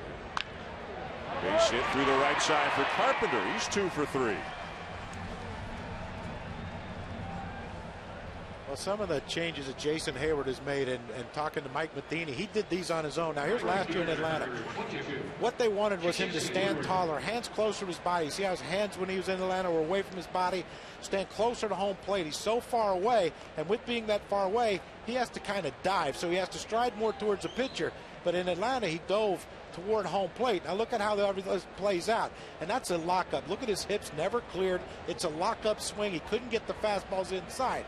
But when you watch him tonight against John Lester, his approach at the plate has changed. See, he's more upright. His hands are closer to his body. He strides more toward the pitcher with a shorter stride. And these are just adjustments that he knew he had to make if he wanted to be an effective hitter in the big leagues. And so far, he's hitting he hit the first ball hard, and then he got the double in between Castro and Coghlan there in his second at bat, but 2 doubles to start his career with the St. Louis Cardinals. Here's the first at bat right here. You see how the hands are closer to the body, and that's something that keeps your hands inside the ball, keeps the barrel in the strike zone a little bit longer. And there you see, you know, the short stride toward John Lester. He's not crouched as much, so he's more upright. The head stays more still, and when you can do all that, you have a good chance, as far, you know, good an athlete as he is, to have a lot of success.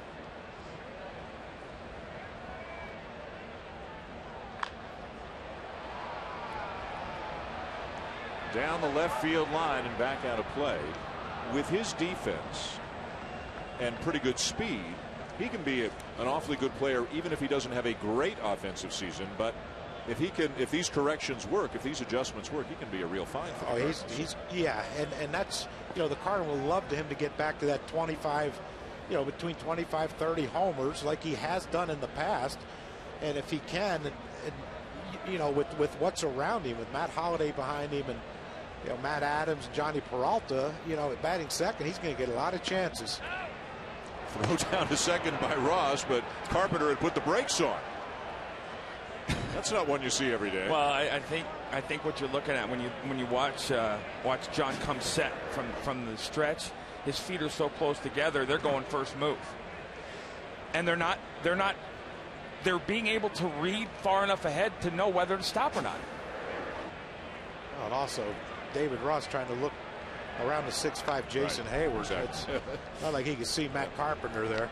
And guys, the bullpen is now up for the Cubs. The former Tiger left-hander Phil Koch is up. He signed into spring training already when he signed with the Cubs. And as Joe Madden said to us before the game, well, he's definitely a left-hander, and he wasn't talking about the stuff or the arm that he throws with. He was talking about there's a perception that lefties are a little bit different. Oh, it's not a perception. That's fact. Boy, Carpenter's dancing around out there at first base with a huge lead. Going on a 3-2, and Heyward shoots it the other way into left field. Around to third comes Carpenter, and Jason Heyward is 3 for 3.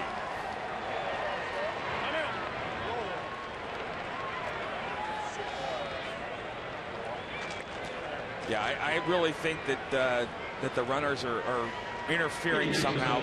I think with John and his delivery, when you look at him come set, he's trying to mix up his feet. His feet at some point are closer together, at some point they're farther together. But either way, everybody's going first move, which you have to do against the lefty anyway. But they're all getting very, very good jumps. And Chris Bosio, the pitching coach, on his way to the mound. Well, and here's a situation, too. First and third, no outs. You got your top RBI guy up in Matt Holliday, but Jason Heyward has speed. It can steal a base. I think you got to send him. Even though Peralta struck out twice already, I don't think you just stand pat. You don't want to give up a double play to get a run if you're the Cardinals right here. Let's try to put up a crooked number and see if Heyward can get in scoring position.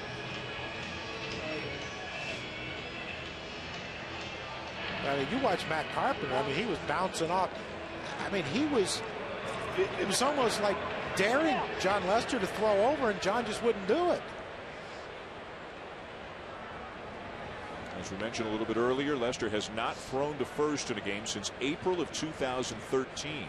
Heyward's got a huge lead. I mean, this is a little flare into shallow right field, dropping for a base hit. The throw to second is dropped on the short hop by Castro. In to score Carpenter. 3-0 Cardinals as the Cubs' miscues continue. Jorge Soler's had some problems with trying to get the ball out of his glove, and right there you see it. He hesitated. I don't know what the hesitation is. He wasn't going to get Matt Carpenter at home. The only chance you had was getting the force of Jason Heyward at second base. But watch Soler come up with his ball, and he holds it, and he's looking at home, and then all of a sudden, oh, I forgot there's someone on second. Let me throw it there, and he short ups Starlin Castro, and give Castro a lot of credit for keeping that ball in front of him. That's a double. That's an out. Force that one. But I mean, you heard Joe talk about it multiple times. This is what's going to happen with a young team. And it's going from bad to worse. Double steal.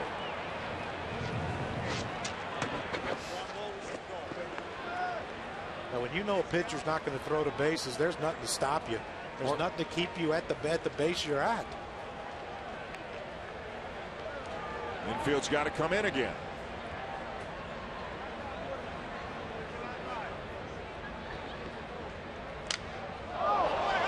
High fly ball, but very shallow center field. Really a glorified pop-up that is caught by La Stella out in shallow center, as he collided to a certain extent with Castro, but made the catch and the runners hold.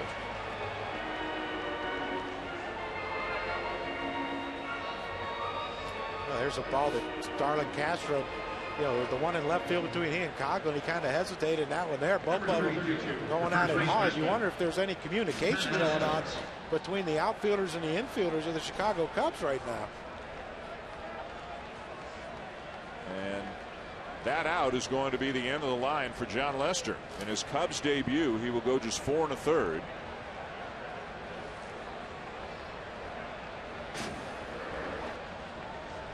That'll be a frustrating night for him at a number of levels. As Lester is done, Phil Koch will come into the game. 3-0 Cardinals, and they're looking for more here in the 5th inning on opening night.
ESPN Family Networks. Masahiro Tanaka on the mound for the Yankees as they open up with Toronto.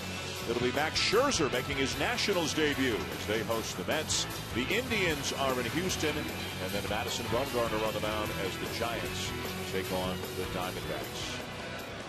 A frustrating night to be sure for John Lester. 4 1/3, 8 hits, 3 runs. The 2 men on his responsibility, 89 pitches. And now Phil Koch, the former Tiger, spent the last 5 years with Detroit, signed a minor league contract with the Cubs on March the 7th, and was added to the 40-man roster at the end of March. And he will face Matt Adams with runners at second and third, 1 out.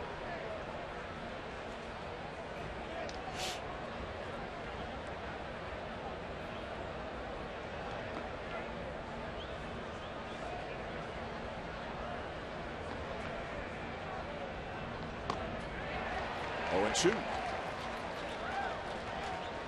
for Koch, this could be a quick appearance. Former Cardinal Jason Mott is up in the bullpen for the Cubs. So we just kind of swapped. I didn't know that. Jason Mott probably going to face the guy that caught him all these years. Yadier Molina up next. That's got to be interesting.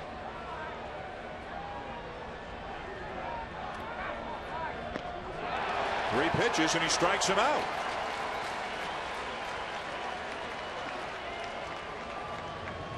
A lot of left-handed batters in this Cardinal lineup, but Phil Koch's the only lefty that Joe Maddon's got in the bullpen. And he will leave him, it appears, to face Molina. Yeah, 2 lefties after him, Wong and Jay. They're going to walk him too to get to Colton Wong.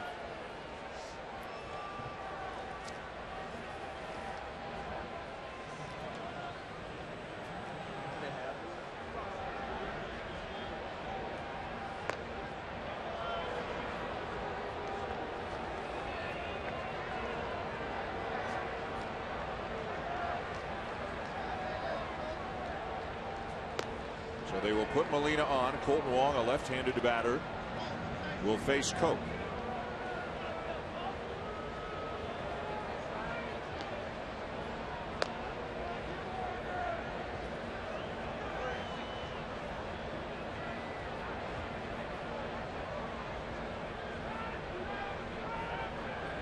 And ball 4. It's the kind of situation a young hitter like Colton Wong could face many times during the season. Yes, very well can be, because if he's going to hit the middle to late in the lineup, but especially with a guy like Yadier Molina, who's a pretty good contact guy in front of you, and especially with lefties in the bullpen ready to go, or a lefty starter, Colton Wong's going to get a lot of chances.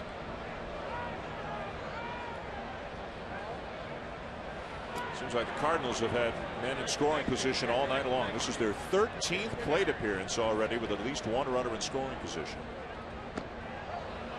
How about that? What do you think, Frank? Shocking. I'm sure that's what Matheny wasn't looking for. The bases loaded. Let's try to put this game out of reach, and you don't do it with a bunt. But again, maybe this is a tough lefty for Phil Koch's, a tough lefty on their left-handed hitter, so they're thinking, oh, let's bunt some. 0-2.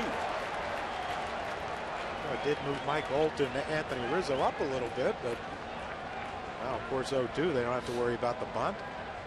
Big situation here for Koch in his Cubs debut, trying to keep his team close. Base hit could break it open.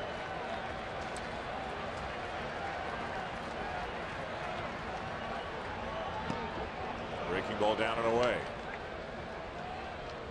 Just a setup pitch show to get back to the fastball. I was expecting another high fastball. See, he swung through it quite a few times tonight. That fastball just above his happy spot.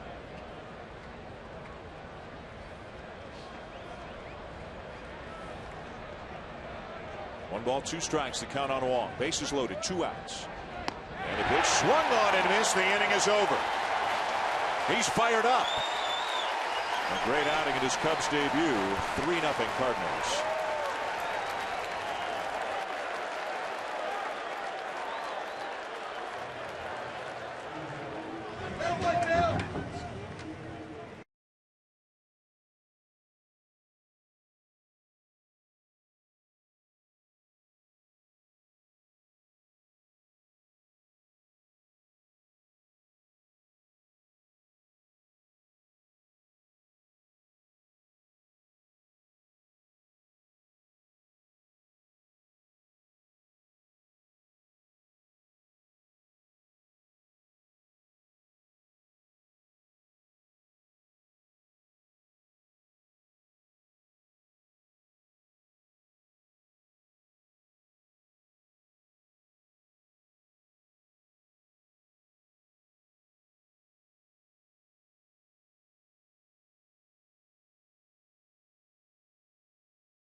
On ESPN, presented by Scotts.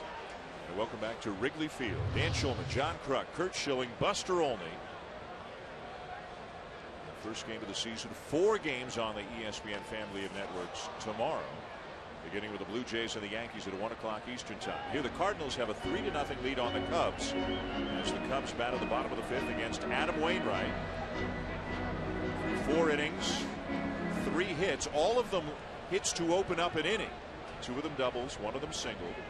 But he has made debunking the myth, isn't he? You got to get the leadoff hitter out in order to have success. But the way that actually translates is those 66 pitches are a lot higher leverage pitches than they would be otherwise if those guys are getting out with 1 or 2 outs.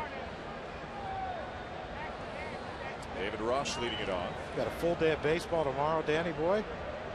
You're going to Washington. Going to Washington. Me and Schill on the Big Bird tomorrow going to Washington. How's that wake-up call looking? Really good. And then Thursday and Friday, baby, the Masters. Wow. Be down into that. Masters first 2 rounds on ESPN. Does that mean, are you part of the conference call Thursday? Are you joining us or are you out of commission? It's going to be tough. I'm just going to feed my chickens. I have to multitask. Perhaps not your greatest strength. No, it's just terrible. How are you coping, by the way? I mean, people see this, the get-up here. You had shoulder surgery. How are you doing? Too much golf, you said, right? Yeah, I believe so. Shocker. No. Yeah, that's what it was. Okay. Golf. Well, you're doing a great job. Did you see the picture that you texted that we ran during the game in spring training? Well, that's a beauty. That picture's a beauty. But let me tell you something. I just got out of the hospital. Yeah, it was obvious. And I was still under heavily medicated. It was obvious. That was and David Ross just hit another hard ball down the left field line. Scorches one into the corner. Leadoff double.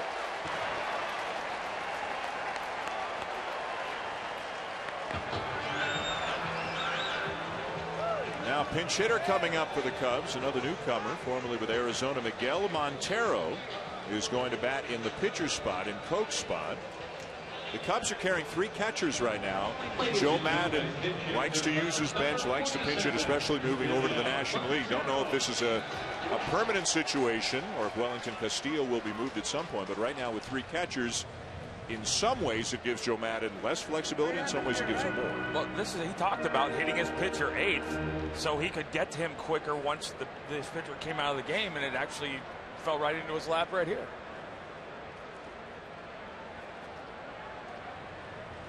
Lester 4 1/3, 8 hits, 3 runs, all earned in his Cubs debut.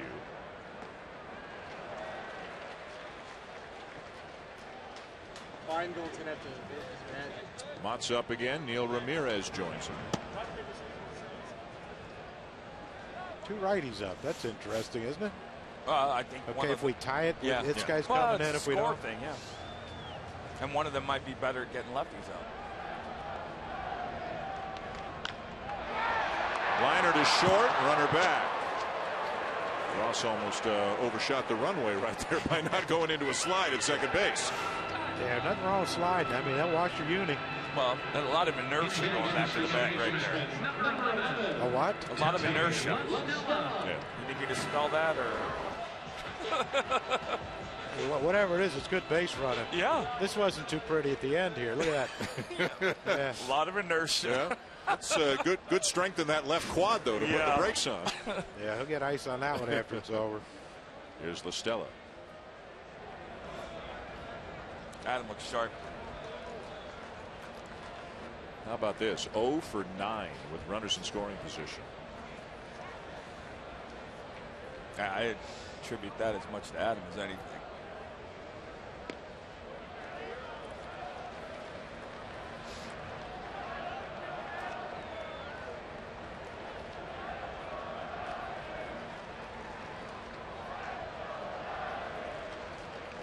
Three runs, 8 hits for the Cardinals. No runs on 4 hits. 3 of them doubles for the Cubs. First game of 3, day off tomorrow. And then 2 more coming on Tuesday and Wednesday. 3-0 to Tommy La Stella.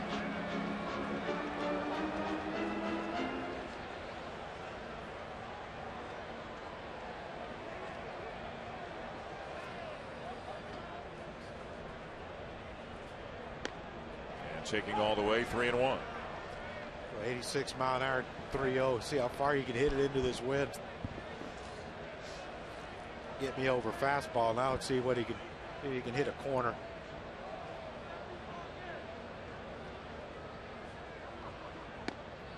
In a corner, 3-2. This has been a fascinating bat for me to watch. The 2-0 pitch, he threw cutter inside for a ball, and he went to 2-0 and overthrew a cutter for what it felt like the first time tonight in a situation where his experience should have told him the exact opposite.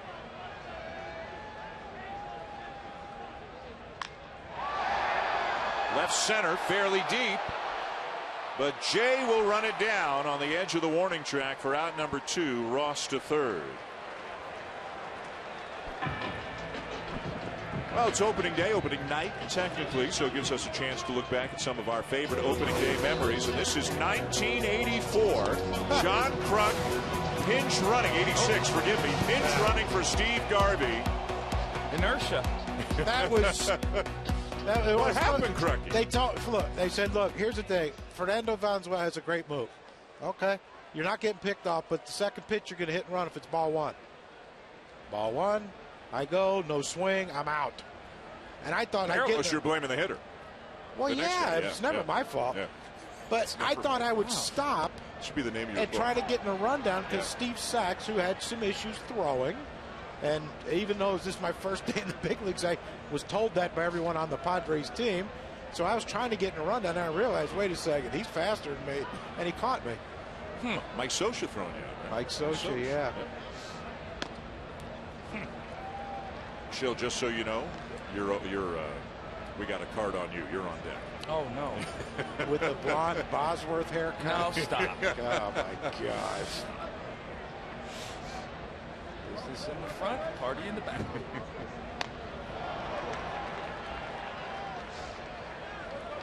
Adam Wainwright, even though he's not as sharp as normally you would see Adam Wainwright, when pitches need to be made, he's making them.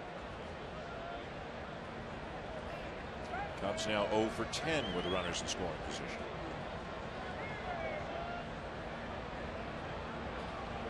One-two to Fowler. Swing and a miss at a curveball, and Wainwright gets out of it again.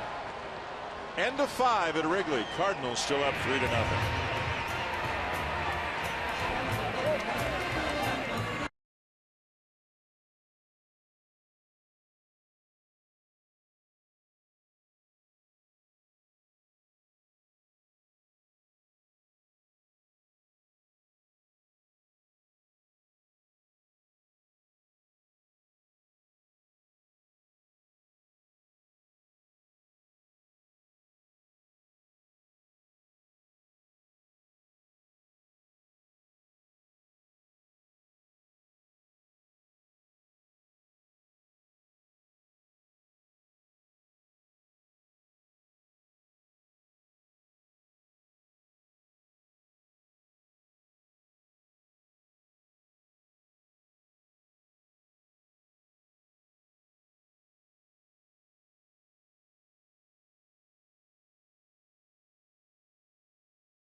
Scott's. Get Scott's Turf Builder Lawn Food now and feed your lawn. Feed it.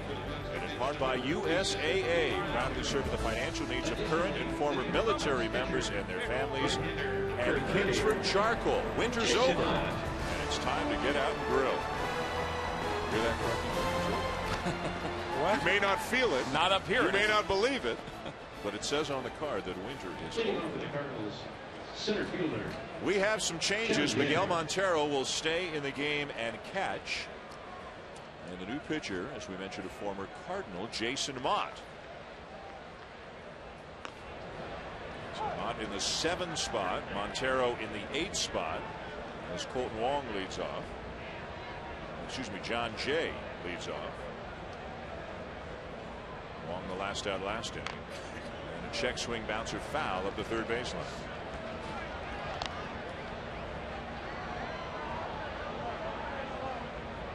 Got the job Phil Koch did. Yeah. Impressive. 2 strikeouts with an intentional walk in between.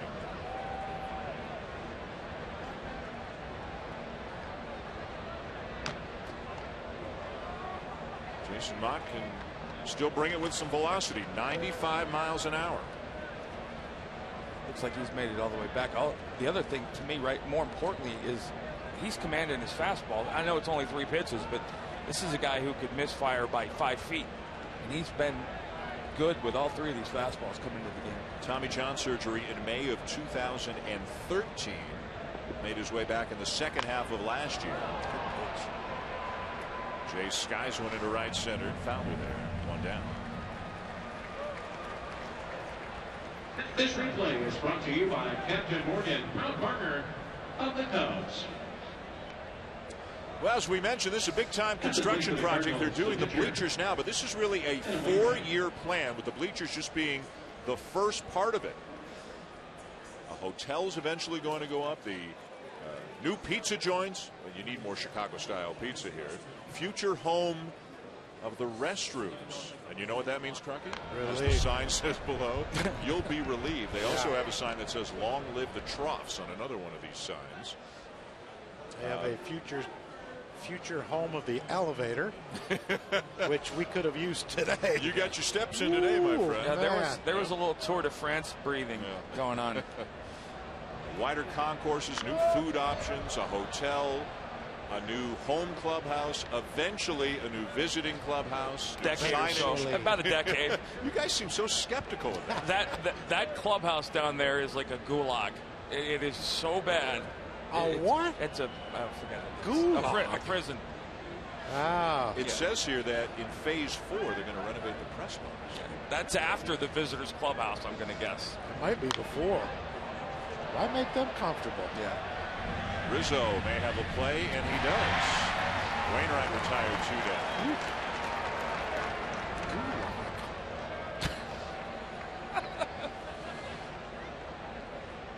Plaza outside with all kinds of shopping and restaurant options.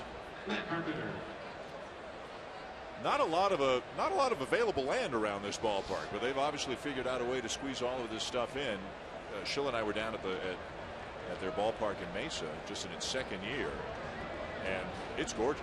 I mean, it's absolutely as nice as a spring training facility can be. You know, Harry will always be present here at the ballpark. Yep, that'll stay. Matt Carpenter 2 for 3, couple of base hits, a run scored, and a run driven in. Cardinals with single runs in the 1st, 2nd, and 5th.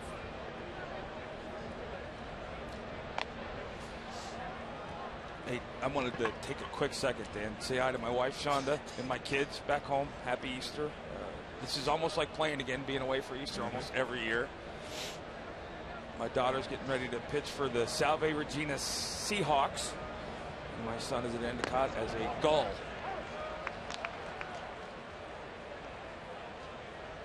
You guys have been through a lot of opening days in various capacities, huh? Yep. Part of the deal, though. You sign up for.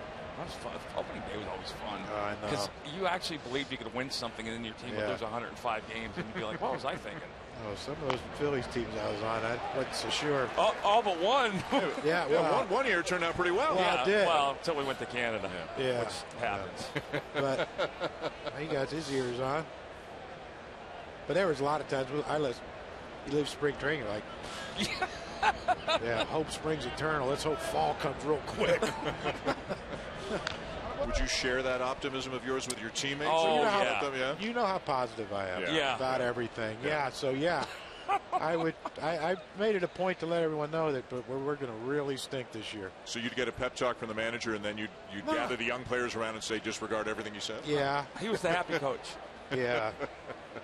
I like to spread joy to everyone in the clubhouse. It was infectious. Yeah. You're all bark, no bite. Everybody knows that. Fouled back by Carpenter. I'm telling you, one of the greatest stories I've ever told about playing was walking in on him. We had a doubleheader, Saturday doubleheader. It was 190 degrees on the turf. He's eating hot dogs and mayonnaise in his underwear and a T-shirt, and he goes out and gets 5 hits. That's what they asked me to do. A natural. Unbelievable. Yeah. Wonder why I have a painting like I have of myself. To his left, LaStella steadies himself and makes the play to end the inning. Mott gets the Cardinals 1-2-3. To the bottom of the 6th, Soler, Rizzo, Castro. Cubs trailing 3-0.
We're back at Wrigley, bottom 6, opening night. Cardinals 3, Cubs nothing.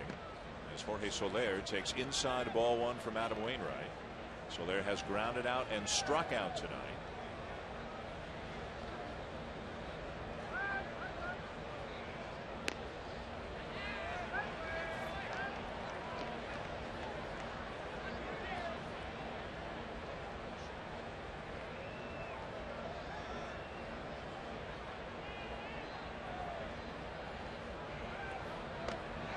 High, ball 3, and the bullpen is up for the Cardinals this half inning.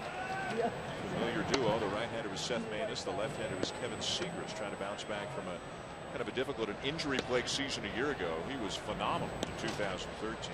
And Maness, what you love to have, a righty who comes in, keeps the ball down. He's a double play machine. Yep, gets that sinker ball going, gets guys hit that offensive players hit on top of the ball and roll it over.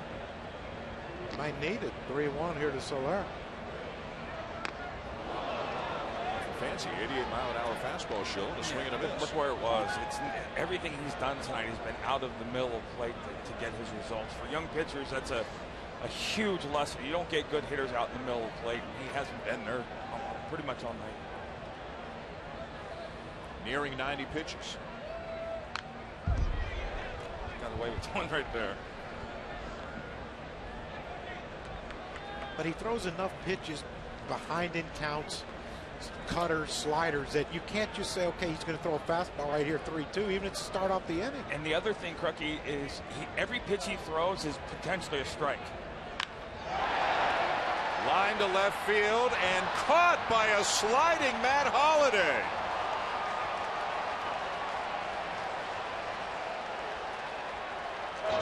Matt Holliday, not known for his defense. He's had some struggles out there in left field, but this is a great play. It's, yeah, a very, very lucky play. I mean, not that he catches it. It looked like it hit his glove, hit his bare hand, and stayed above the grass. And there he finally got it secured. But if that ball gets by him, Soler on second base and keeps a double play out of order. Good play by Matt Holliday to get this inning. Adam Wainwright's first out of this inning. Now Anthony Rizzo, a couple of strikeouts tonight. They play Rizzo to pull, not a full shift though. Peralta still well on the shortstop side of the bag. Wong backed up a bit, over to his left a bit. Adams somewhat deep in guarding the line. Shifting becoming such a big thing in the last couple of years. Some teams doing it a lot more than other teams. I think the preponderance of times that they're doing it has absolutely everything to do with the pitching staff. You have to have a pitching staff that can execute a game plan. Put a pitch, hey, this guy's going to hit the ball to this side of the infield if you make this pitch here. You got to have a pitcher that can make that pitch more times than not. It is seen by sabermetricians and statisticians as one of the big reasons why offense is down. I mean, there are a number of reasons. Some people talk about the strike zone getting bigger at the bottom of the zone. Some people talk about which it has. Right. Yep. Pitchers throwing harder. The average fastball is higher now than it was some years ago. All the pitching changes, specializing lefties on lefties, righties on righties more than you used to see. And shifting as well, a number of reasons. Well, Crucky, I have no idea how it happens, but I always looked at it as a pitcher as almost like a selfish thing. If they're shifting against you, take the single the other way. You get to the big leagues, you should be able to hit the ball off field. You know, whether you hit for power or not, that's one thing, but Ted Williams didn't do it, but he didn't have to. He didn't have to, and he was one of the few that didn't have to. But you hear guys complaining about it now, and if hit it the other way. Oh, David Ortiz has been griping about it since the day it started. Look at his numbers, and imagine if he did hit the ball the other way, what they would be. Especially leading off an inning. Yeah. You shoot it the other way for at least a single. I mean, he could, the way they shift David, he could bunt for a double. Well, Mike, I guess what I would say is early in the year, you do it 3 or 4 times the first week of the season, and that buys you 300 or 400 at bats of a normal infield. Yeah, and then you hear, we're not going to change because at least we're taking the home run away from him if he goes the other way, trying to bunt or whatever. But what if you hit 40 homers? It's a great year, right? Hey. What about the other 560 at bats? Yeah, no, I agree. I love the fact that you could count on a guy to hit the ball to one side of the infield, because then you throw, hey, I'm going to throw my fastballs here. Tony Gwynn, he was so good. I was counting on the line drive to left. I'd throw him fast. He wouldn't try and pull the ball. So I'd move everybody over, and it was almost like playing pickup baseball. Everybody was on the left side. I'd throw fastballs away. He'd hit line drives to left. Just had to hope it hit at somebody. Would you have, with as much as shifting has increased now, would you be comfortable pitching with them playing 3 on the right side as often against the left-hand? Yeah, I would. But I always, Tito, and most of my managers later, I moved my defense. I used my second baseman. I would tell Dustin, before a game, hey, I wanted you to do this, and if the center fielder's this, I want you to do that. You watch the pitches. So I had my shortstop and my second baseman moving my infielder and outfielders, or I moved them based on a certain pitch. 1-2 pitch to Castro. Ground ball up the middle and a base hit into center field.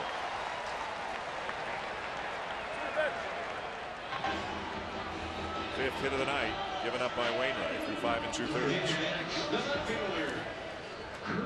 We're going to watch some of these pitches now. For you young pitchers, I want you to watch how many times the round circle ends up in the middle or all inside the box. That's why he's so good. You do not. Pedro Martinez said it, and I couldn't figure out what it meant until I figured it out, which was you don't get good hitters out in the strike zone. your stuff has to be good enough and your command has to be good enough to get them to swing at pitches that look like strikes but aren't. And that's exactly what he's done tonight.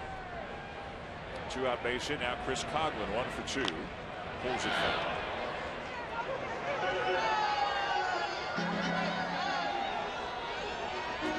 The next pitch will be his 100th. And that was the reason why in spring training I always wanted to go over 100 pitches once. Just, they can't wait, and not in a bad way, but 100 is going to be somewhere near the cap for him. I think this will be his last hitter no matter what. Hey, is it getting up there in pitches? Yeah, you don't want to push him, especially with the the bullpen that the Cardinals do have. And like you said, the leadoff hitter's been on seemingly every inning against him. He's pitched from the stretch a lot. Well, that's a lot more than 100 pitches on you right there when you have that many leadoff hitters.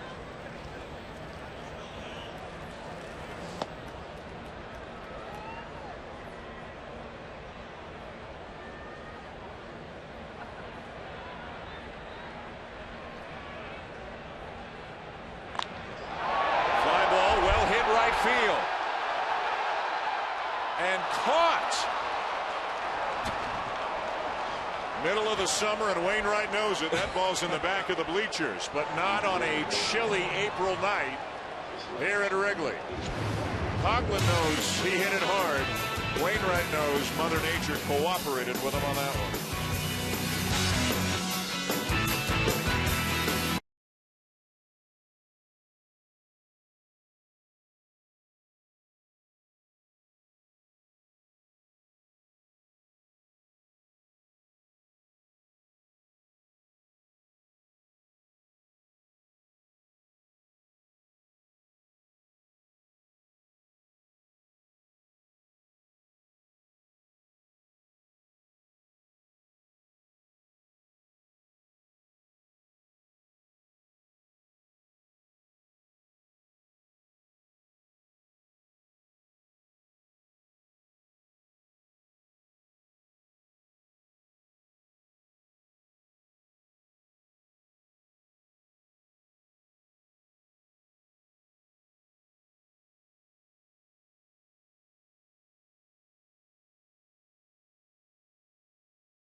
A job well done by Adam Wainwright, says Yadier Molina. 6 shutout innings for the big right-hander. A 3-0 lead for the Cardinals. Got a little help from the cold and the wind as the Coghlan fly ball stayed in the park. New pitcher for the Cubs is right-hander Neil Ramirez. Ramirez last year had an ERA of 1.44 in 43 2/3 innings, and he struck out 53 batters, about 11 batters per 9 innings pitched. On an opening day roster for the first time in his career. Jason Hayward hits it hard, but right at Rizzo for out number 1. Let's take a look now at our Go Yard update, brought to you by Scott's, and this is another chance to go back in time, another opening day memory. This is Kurt Schilling's first opening day start, 1994, with the Phillies. Unfortunately for Schill, at Mile High Stadium. Ellis Burks and the big cat Andres Galarraga taking you yard, but Never mind the ERA show. You got the W. Yes, you got the did. W. No, you got a no decision. The team got the W. We won that game. Yeah, we had to score a bundle. It was 12-6. That wasn't. That happened a lot, actually, scoring a bundle. Man. There we go again. See, picking up these guys. That was at the old Mile High. Yeah. Which that place was a that joke. ball would carry, huh? Oh my gosh. So was the first opening day start a little? I was terrified. I mean, I was a younger player on the team with guys like this. Oh yeah. They hated younger players, so it was a bit of a challenge. Especially Bosworth when he showed up. Well, and I was such a quiet kid. I didn't talk much. Seriously? You fell for that. You fell for that. Well, I thought as a kid, maybe. Nope. All right. So he's always been like this. Yeah. All right. God bless you, Craig. I know. And that's the thing, though. You got to love it because he's consistent. Yep. That's all about consistency. Ask my wife. It's consistent. Not pleasurable, but consistent. Jimmy Peralta. I remember that lineup. They had Bichette and Castilla and Burks and Galarraga. Ugh. Yeah, it was a pretty good one. Oof. The Blake Street Bombers, I think they were called. After the holiday strikeout, here's Peralta now 0 for 3, and he'll chase down and away.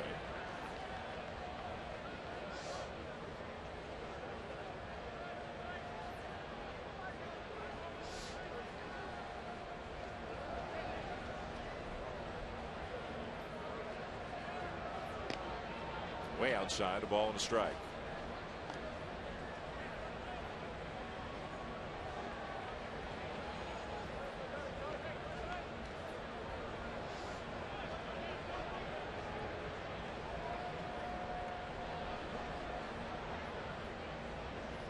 One. Swung on and missed. 1-2. There's been some good work out of the Cub bullpen so far. Phil Koch came on, got a couple of strikeouts. Jason Amato 1, 2, 3, 6. And now Neil Ramirez looking for the same thing in the 7th.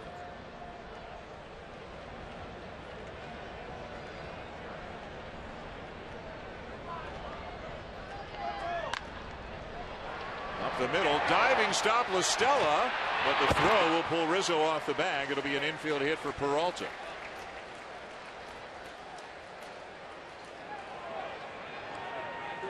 Play by Tommy La Stella right there, just getting to that ball. Ball's directly up the middle. Yeah, he was shading that way, but once you dive for that ball, your momentum, even though you're on your knees, it's still getting you. Momentum still takes you leaning toward left field. It was way too far to throw it on your knees like that to get any velocity or accuracy on it. So here's Matt Adams, 0 for 3, a couple of strikeouts. 3-0 Cardinals, top of the 7th. And ball 1. You mentioned about this kid's numbers, strikeout numbers. I think of all the things in the last 5 or 6 years that have changed, the power arms in the bullpens around the big leagues has been one of the most dramatic. Everybody's a swing and miss pitcher almost.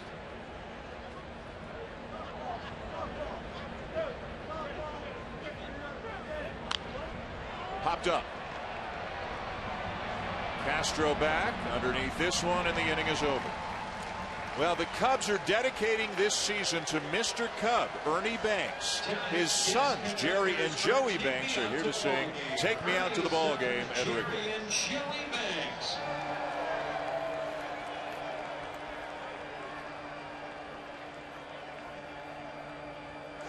Are you ready? Let me hear ya! A 1, a 2, a 3. Take me out to the ball. Take me out with the crowd. Bobby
Bottom of the 7th inning here at Wrigley Field in Chicago. Opening night baseball on ESPN with John Kruk, Curt Schilling, Buster Olney. I'm Dan Schulman. A 3-0 lead for the Cardinals over the Cubs. And a new pitcher for St. Louis. Right-hander Carlos Martinez is into the game. He actually won the 5th starter's job in spring training, but with some off days early, Mike Matheny will get him a little work here tonight in relief of Adam Wainwright. First pitch swinging Mike Old, ground ball. And feed the first. 1 pitch, 1 out for Martinez, who was the closest friend on the Cardinals of the late Oscar Taveras, the young outfield prospect who was killed in a car accident on the 26th of October last year. And Martinez, guys, as you know, has changed his number to 18, the number that Taveras was wearing, and all of the Cardinals are wearing patches with Oscar Taveras' initials on the left sleeve. Terrible loss for the Cardinal organization, and there was a moment of silence before the game in memory of Oscar Taveras, and then the Cubs did a similar thing for the late great Ernie Banks, their Hall of Famer, who has been honored and will be honored in so many ways this year by the Cubs. Here's Arismendi Alcantara to bat in the pitcher spot. Alcantara, utility player for the Cubs, a switch hitter. Best position is second base, but he can play short. Has started playing some outfield as well.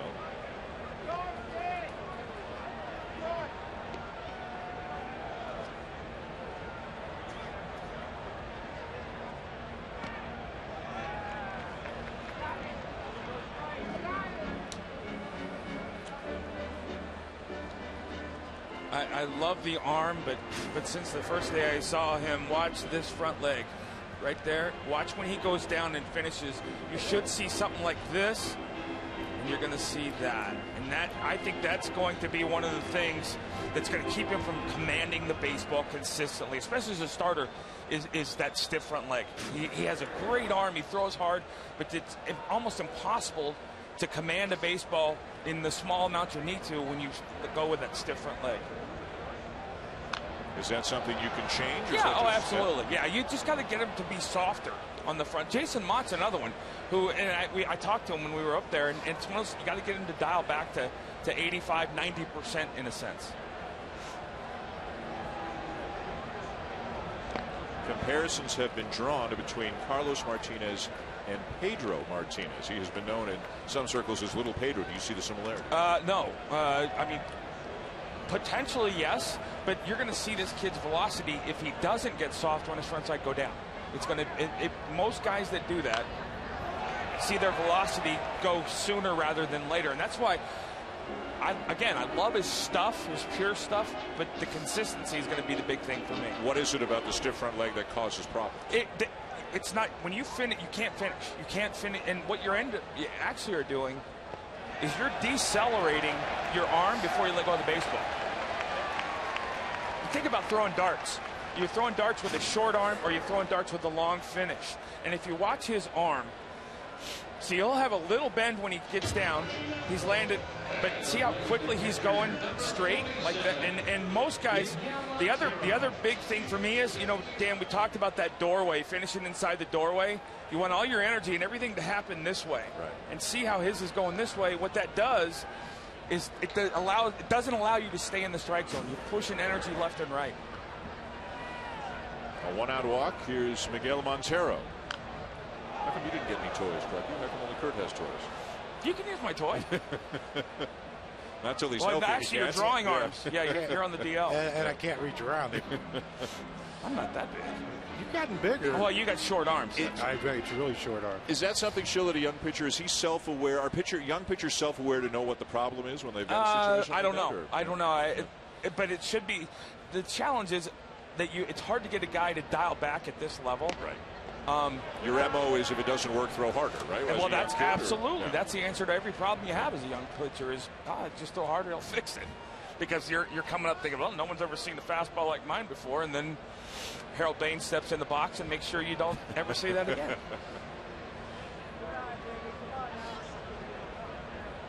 1-1. And through Molina to the backstop. Alcantara to second. Is it a full moon tonight? Yes. That has to be, because that doesn't happen. Yeah. Cross-up, maybe? Yeah, He's headed out to the mound, right? absolutely has to be a cross-up. Well, why would there be a cross-up with a runner on first? Unless you're given multiple signs, it doesn't make sense. And yeah, but you talk about He just Carlos. missed He just missed it. But you talk about Martinez. The thing with Martinez is he has high velocity, but a lot of movement on his pitches too. Well, you saw that average fastball last year at 96. You see what he's throwing right now. He's 92 to 93. Can reach up top, but that's not the average of 96. And then one of the reasons I think is because of the hard finish. That's full foul, 2-2. Great movement. It's such good movement. Let's go down to Buster Olney. Dan, you mentioned his friendship with Oscar Taveras. When you talk to other Cardinals, they mention that in the past, sometimes Martinez would lose his composure on the mound. They have noticed this spring that he just seems to have a different personality. He seems much more circumspect, and some of them told me they think he was really affected personally by what happened last fall. Happened shortly after the Cardinals had been eliminated from the playoffs in late October. Martinez went to camp hoping to win the 5th starter's job, and it was really a 3-horse race. Marco Gonzalez, a left-hander who pitched very well out of the bullpen for the Cardinals in the playoffs last year, and Jaime Garcia, who has battled about 3 years worth of shoulder trouble, various arm problems, and Garcia was doing well, then came up with some shoulder soreness. So Garcia is on the DL right now, and Gonzalez is in the minors right now, and Martinez won the job as he strikes out Montero for the 2nd out. But still great depth if Garcia can get healthy. Gonzalez has talent. Martinez is loaded with talent, and those are like the 5, 6, 7 starters for the St. Louis Cardinals. And here's the thing with Carlos Martinez right there is Montero knows he's throwing a fastball, but look at the location, not only the location but the movement on that pitch, and it looked like it was a changeup. Yeah, filthy, with the same movement as his fastball. But yet, everybody says every year it seems like you hear, well, they've got more than enough pitching, or they have too much pitching. Nobody ever has too much pitching. No such thing as too much pitching. But they've got a lot of pitching. They have a lot of good young pitching. A big key for them, and so far so good, is Michael Wacha healthy again. It looks like he is. Looks like he's throwing well. And yeah, then when that's your 4 or 5 guy, you're looking at just maybe just a little bit of a notch below the Washington Nationals rotation. John Lackey, Lance Lynn, the other starters in the rotation. And Lance Lynn, all he does is win. Yeah. But I don't know why. 48 wins the last 3 years. He had a 2.74 ERA last year. Yeah. All he does is win games. Gets no recognition, does he? Little slider down and in there, and it's 2-2 the count on La Stella. There's a big talk about would John Lackey be a distraction because of the money, the contract, $500,000 or whatever. Talked to him in the spring, he laughed about it. And for those who don't know, a clause in his contract when he was with the Red Sox that said if he ever had an elbow injury, there would be an extra year added on at the end of the contract for the major league minimum, $500,000 at the time. And that happened. He missed a year Tommy John surgery, so never complained. That's in effect right now. So the Cardinals are paying him the minimum. Yeah, he never complained, and he was actually laughing about it this spring with me.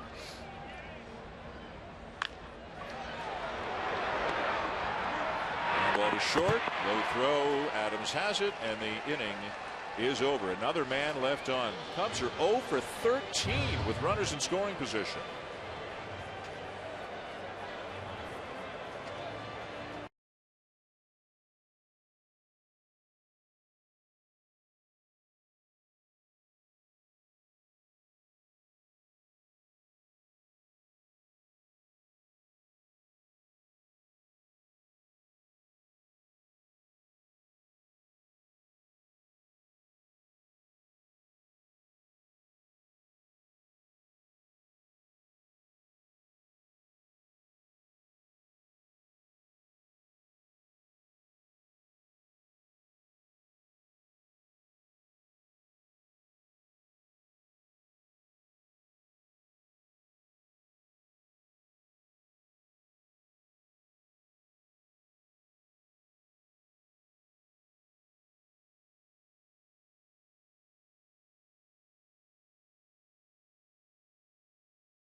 It's Scott's Turf Builder Lawn Food now, and feed your lawn. Feed it. And in part by Cars.com, all drive, no drama. And Lowe's. Lowe's never stops improving.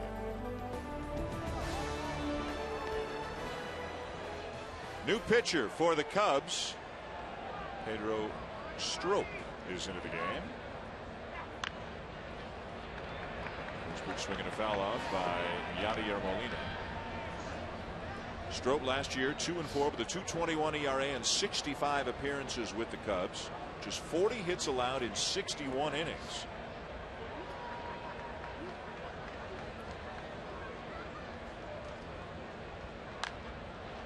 And at second base, Arismendi Alcantara stays in the game after pinch hitting last inning.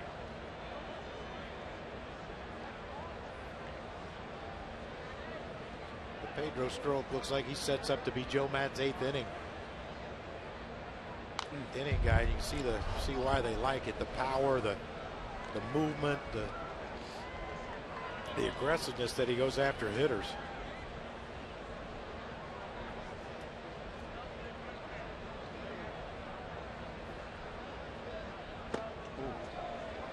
It's the nasty slider, misses outside. Cardinals got a run in the first, run in the second, a run in the fifth. Cubs have had all kinds of chances and have not been able to take advantage of them. And there has been some sloppiness from the Cubs in this game as well on a couple of occasions.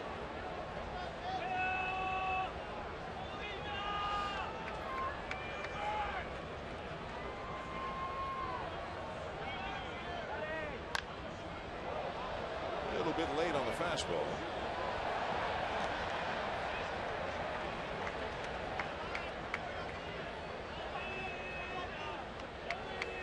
Molina has struck out, walked, and then been intentionally walked. Got him. Well, big news just before the game today. How often do you see a trade of this magnitude on opening day? The Atlanta Braves and the San Diego Padres making a trade. Man, the Padres are serious. They pick up Craig Kimbrell, arguably the greatest closer in the game today, and the former B.J. Upton, Melvin Upton Jr., who was reunited with his brother Justin in San Diego. Carlos Quentin, Cameron Maybin, a couple of outfielders. The Padres had a lot of outfielders. And a young pitching prospect, Matt Whistler, going to Atlanta. So now Joaquin Benoit slides into the 8th inning role, and Craig Kimbrell becomes the closer for the San Diego Padres. How good do you guys think the Padres are going to be this year? Well, if they catch the ball, they're going to be really good. I still think they have some defensive deficiencies, but can that pitching staff make up for it? They're going to be strong with the starting pitching. Now they have the best closer. What they've done is they've shortened the game. The Royals showed you last year when you can turn a 9-inning game into a 6-inning game. It gives you a huge advantage. Your offense doesn't have to be that good. Now their offense could be very explosive if those guys are all healthy and good, but you've got to. They got Kimbrell in the sense for me to get value. So Atlanta dealt Kimbrell so they could get value out of the deal because they took all of Upton's contract, which I think the only way you could have done that is to give them no players or another player in prospects. John Jay with a base hit on a sinking liner to right field, digging hard for second, and he'll be in there as the ball bounces away from Soler. Second hit of the night for Jay. Let's go down to Buster. Buster, what's your take on the deal? Well, after emailing and texting a number of executives, what I'm getting a lot back from them is they love the value of the deal for the Braves. I had some executives tell me that they don't think that the Padres got enough in return for all the money they're taking on in this deal, but Crucky and Schill, I think this is a case where maybe the executives who are looking at value are going to feel differently than the players on the field. Here comes Mark Reynolds to bat.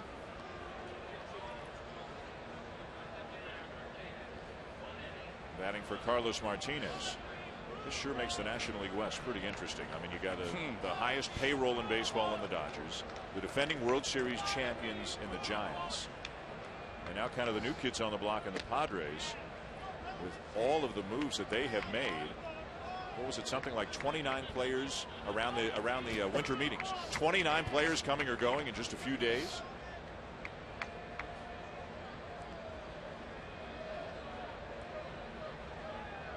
GM A.J. Preller is not shocked.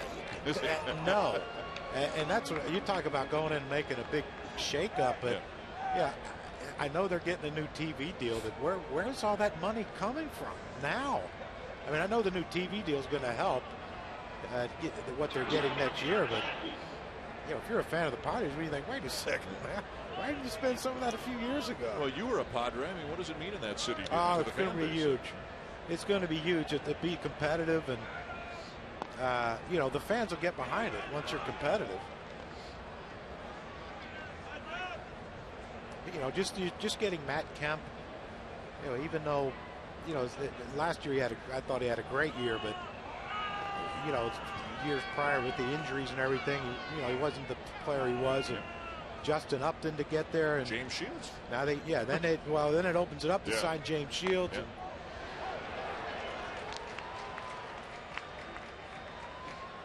Now you make this trade. I mean, you talk about how ecstatic the Padres fans were, and now you get the best closer in the game.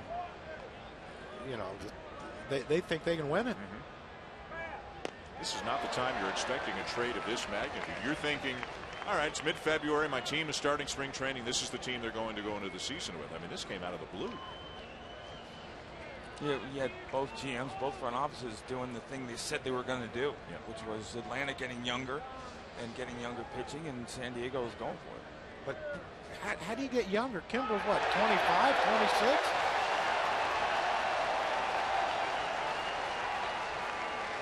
A strikeout to end the inning. 2 strikeouts in the inning for Stroke. Cubs coming up, bottom of the 8th, top of the order due up, with the home team trailing 3-0.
.400 devices with MLB.TV Premium, the #1 live streaming sports service. Real-time highlights, live look-ins, pitch tracking, and more every night on every device. Visit MLB.TV for details. The best seats at every ballpark for every game. Visit MLB.com/tickets today. Bottom 8, 3-0 Cardinals. New pitcher Jordan Walden, who came with Jason Hayward from Atlanta in the trade that saw Shelby Miller and a young pitcher Terrell Jenkins go the other way. Walden figuring to be the primary setup man for Mike Matheny this year. And Schill, I'd love you to break down this. What we got going on here on the mound? I don't know, remember Kevin Gregg? Yeah. Yeah, there's a little similarity. I don't know what the heck's going on with that front leg, but it's again, a hop. Well, but you know what? At the end of the day, there's no one way to do this. And the thing you care about is where he's at when he lets go of the baseball. He's pretty close to you when he lets go of the baseball with his size and the hop. Watch where the front foot lands. That's the most important thing. Got a toe. See how that is that. Well, it's tough. That's troublesome, I think, for him. Pedro Strop had it too. You saw that that sling. Oh, I think I just blew out watching that one. He's had a lot of success though. Yeah, Closer 1 year for the Angels, and 32 that's the saves. thing. But that's I think one of Theo's theories was you could. Relievers, you can build a bullpen every year. You can have an empty bullpen and build one every year. Joe Madden did it in Tampa. And I think it's because very few relievers can you count on year to year. To me, that's what made Rivera and Hoffman and what makes Kimbrel so good is you know what you're going to get. A lot of other guys coming out of the pen, you don't know. They can have a 5 1 year and a 1 the next. Well, how many years did the Cardinals have a different closer? Remember, Adam Wainwright, as a rookie, was forced into the closer's job back in 2006. Fowler called out on strikes. It's got to. Does that affect you as a hitter? That funky delivery? Well, you would hope you weren't looking at his feet when he's getting ready to deliver a ball at 95 miles an hour, but but you don't see guys jumping at you. You hear the expression, "Oh, he's really jumping at the hitter," but I mean, he literally jumps at the hitter. There's Jorge Soler 0 for 3. Here's what it looks like to Soler. I mean, if he was throwing 85, you wouldn't mind it, but 95 could be deceiving. He was a deceptive hard thrower.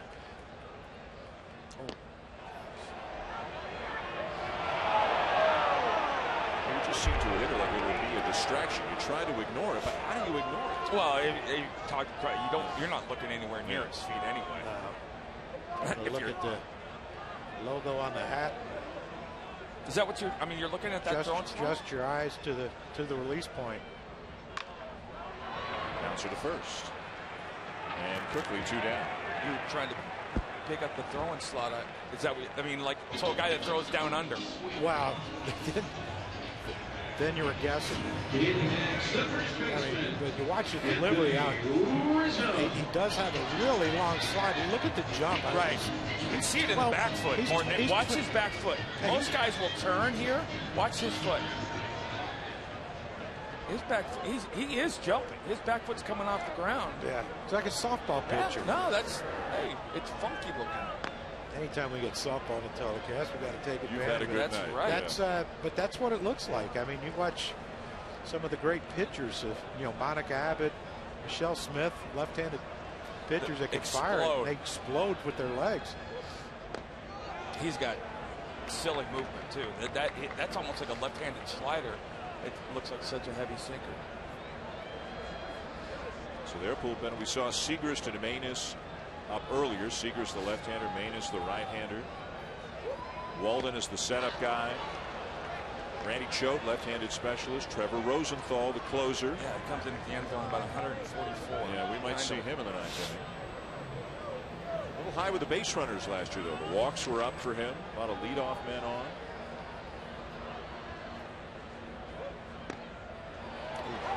It's been a wide zone all night. Yeah, why would you think in the eighth it's going to change? Oh, I love that pitch. The challenge, you can't hit that pitch. That ball's off the plate and running away. You can't hit it.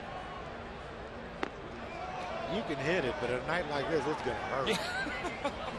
And it's not going to go very far. Nah, your fingers might go farther than the ball. It is a wee bit chilly here in Chicago. That hat was blue. It said pink, but it was blue, I swear. Ball 4.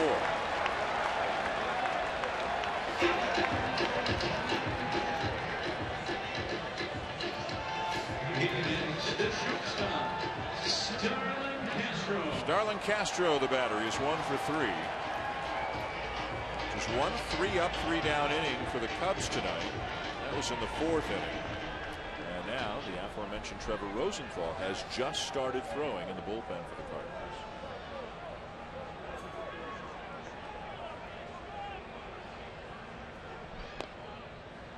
Little low ball 1. Well, I'm glad I don't play Scrabble against you two. I didn't know you played Scrabble. I don't. Gulag is the winner. I mean, he wins. Yeah. How about that? A little Latin for him. Uncle, you done? You're out? Yeah. Well, Starlin Castro, even though he got the one hit, he's hit the ball hard. His first at bat, he hit a hard ground ball back at Wainwright. There's one that you don't get any more points for how far you hit it. It's still the same amount of runs, but he was trying to make it 3-2, which with 2 outs, take a shot. Took another, fouled it off 1-2.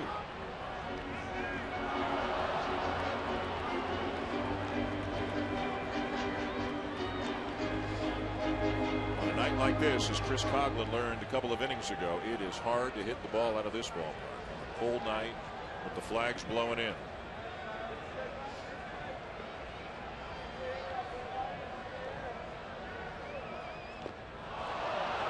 Chase to pitch in the dirt, and the inning is over. Another man left on by the Cubs. 8 completed Wrigley. Still Cardinals 3, Cubs nothing.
Baseball season. Dan Shulman, John Kruk, Curt Schilling, Buster Olney here with Wrigley. Cardinals lead the Cubs 3-0. Adam Wainwright in line for the win. 6 shutout innings for the Cardinals.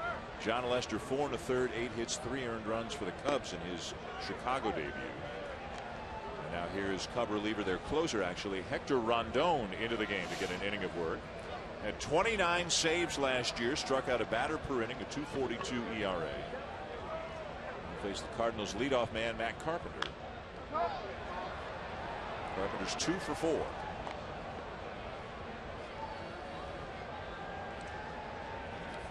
Another ho-hum start for Matt Carpenter. Shockingly, no doubles yet. He had 55 2 years ago and then struggled all the way to just 33 of them last year. I thought he was going to get released after that poor performance. That's some free and easy gas right there.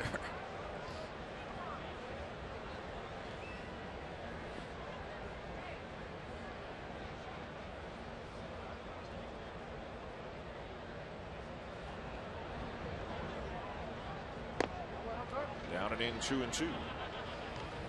Off day tomorrow, Tuesday night. Jake Arrieta and Lance Lynn. Wednesday afternoon, Jason Hamill and John Lackey. Cardinals rotation pretty good, isn't it? Mm-hmm.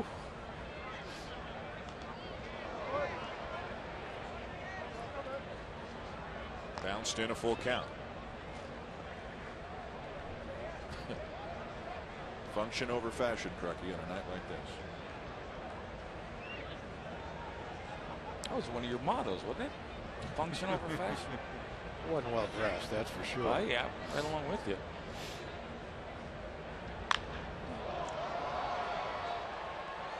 Coghlan and left with room. One down. Time now for our high strength performance, brought to you by Chevy Silverado. And what a night it has been for Jason Heyward. He has 3 hits in this game, 2 of them doubles. One of them got a little bit of help on a ball that dropped between the shortstop and the left fielder. He has stolen a base. He has scored a run. And all in all, he has enjoyed his debut with the Cardinals. Yeah, and you got to be very pleased because when you make the adjustments Jason Heyward made, the thing you have to worry about is mentally, will it work? And I think this game, it's only one game, but this game tonight proved to him, like, yeah, this is going to be something I can do long term.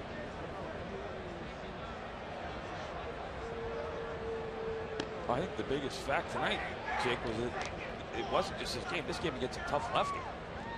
After the year he had last year against left-handed pitching, he's a big boy.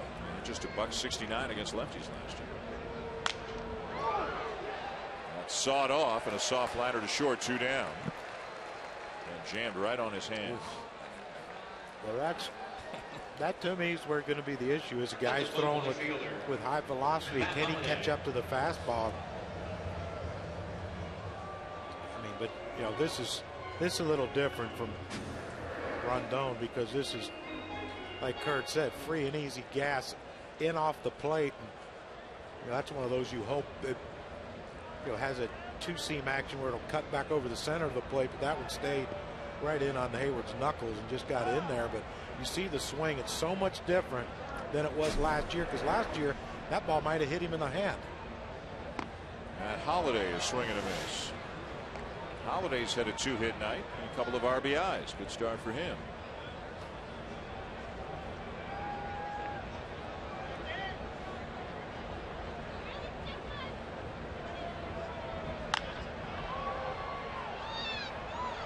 So find the seats down the right field line.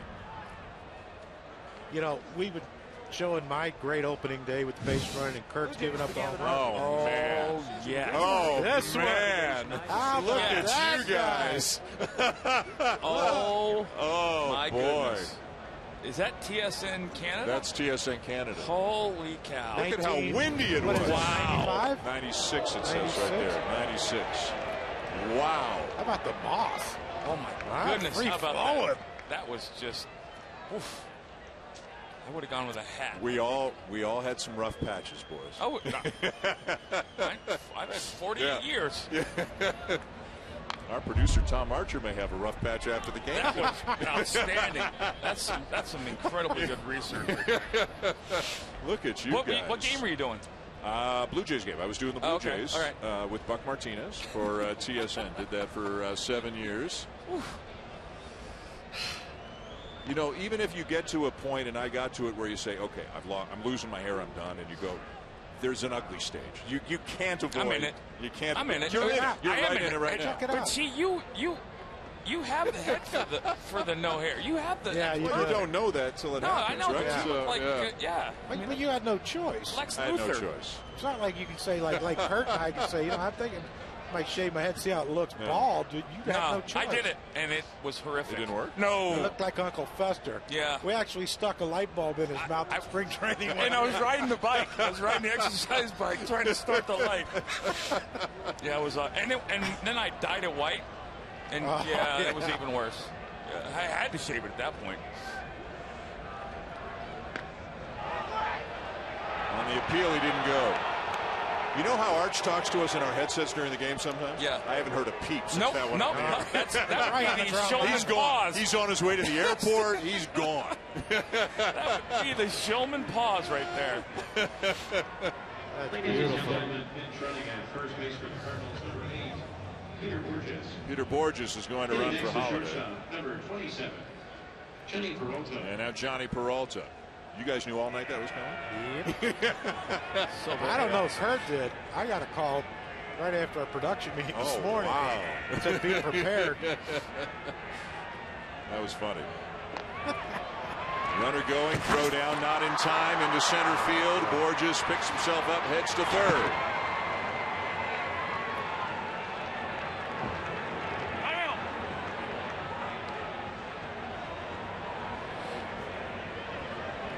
Sure, this is what Peter Borges can bring to the table. You're talking about unbelievable speed, and he's a great defender, so he's going to get a lot of action once the Cardinals have a lead to get him out of there. Yeah, you wonder why middle infielders don't try to knock those balls down. They always try to glove it. A mile high. Heading to the bottom of the ninth. Last chance for the Cubs here on opening night, and they'll be facing Trevor Rosenthal in a 3-0 game.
Hitting John Jay moves from center to left. Peter Borges will stay in the game in center field.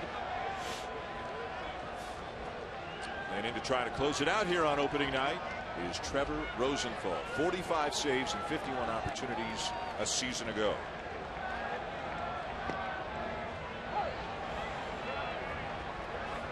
Rosenthal last year in 70 1/3 walked 42 batters. After the year before, he walked 20 batters in 75 1/3. So his control was not nearly as good last year as it was the year before. Generally speaking, he still got the job done. I mean, he did save 45 games. But he might have aged his manager a couple of years over just one season. And he would have trouble, and show these are kind of the cardinal rules of baseball, no pun intended, the first pitch, the first bat. Well, for relievers, it's incredibly important. It's always important for everybody, but I think even more so for relievers. There's a changeup up, and Rosenthal got the call, so it's 1-2 on Coghlan. Been a lot of questioning of Mike Winter's strike zone here this evening. Big. Oh, that's the one I want as a pitcher. I don't expect to get the one up at all, which kind of surprised me, but that's the one I need right there. 98 on the corner. That's It's a good pitch. It's a great pitch, but the only thing you can do as a hitter at 98 on the corner is hope he calls it a ball. I just love to watch Yadi. Watch him catch this ball, just soft. Ugh. Both of these guys have done a good job behind the plate tonight, but it's a part of the game that gets overlooked, I think, a lot of times. And then you got a 3-0 lead and you throw that pitch. Let's work on the slider now. Well, that's the thing about being a reliever. I mean, if you throw the ball 98, you only need 2 pitches.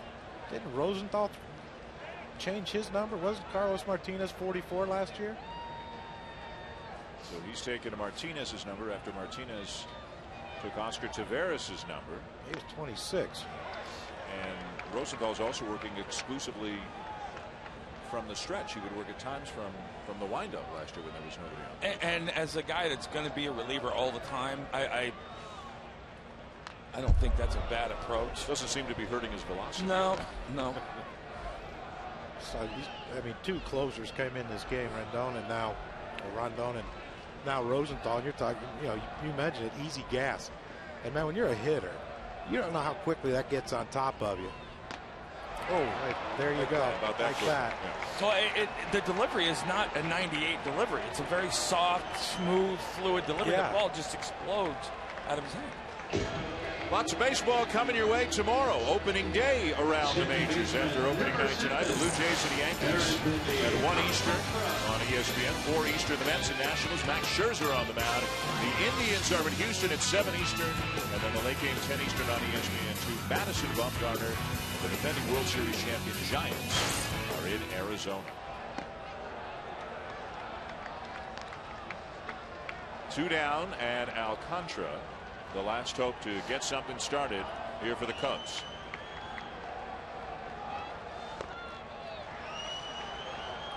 I'm going to have to tape that. What is that called when you do something on the TV?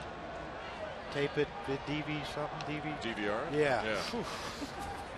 The Masters Thursday. That big game. He's still using his VCR. And I know, I saw some 8-track tapes in your bag, too. Well, catching up. Hey, it's rough, man. Yeah. I think Star Wars is coming where you live. You heard a new movie down there. Yeah, good one.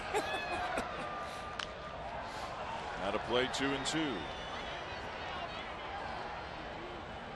You know what I always found amazing about opening day was how quickly it just became the regular season the next day. Like you're right into that routine.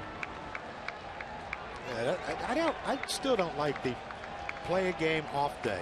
Well, I get it in markets like this because you're expecting cold weather, rain, so you need those off days so you don't have to tack those games on the end of the year when you can't. Some teams have like Monday off, Thursday off, Monday off in the first 2 weeks of the season. And it's over. Rosenthal strikes out the side and picks up the save. Adam Wainwright gets the win. John Lester takes the loss, and the Cardinals beat the Cubs 3-0 on opening night here at Wrigley. Holiday drives in a couple of runs. Matt Carpenter had a good night. Jason Hayward had a very good night. And it's a win in game number 1 for the St. Louis Cardinals.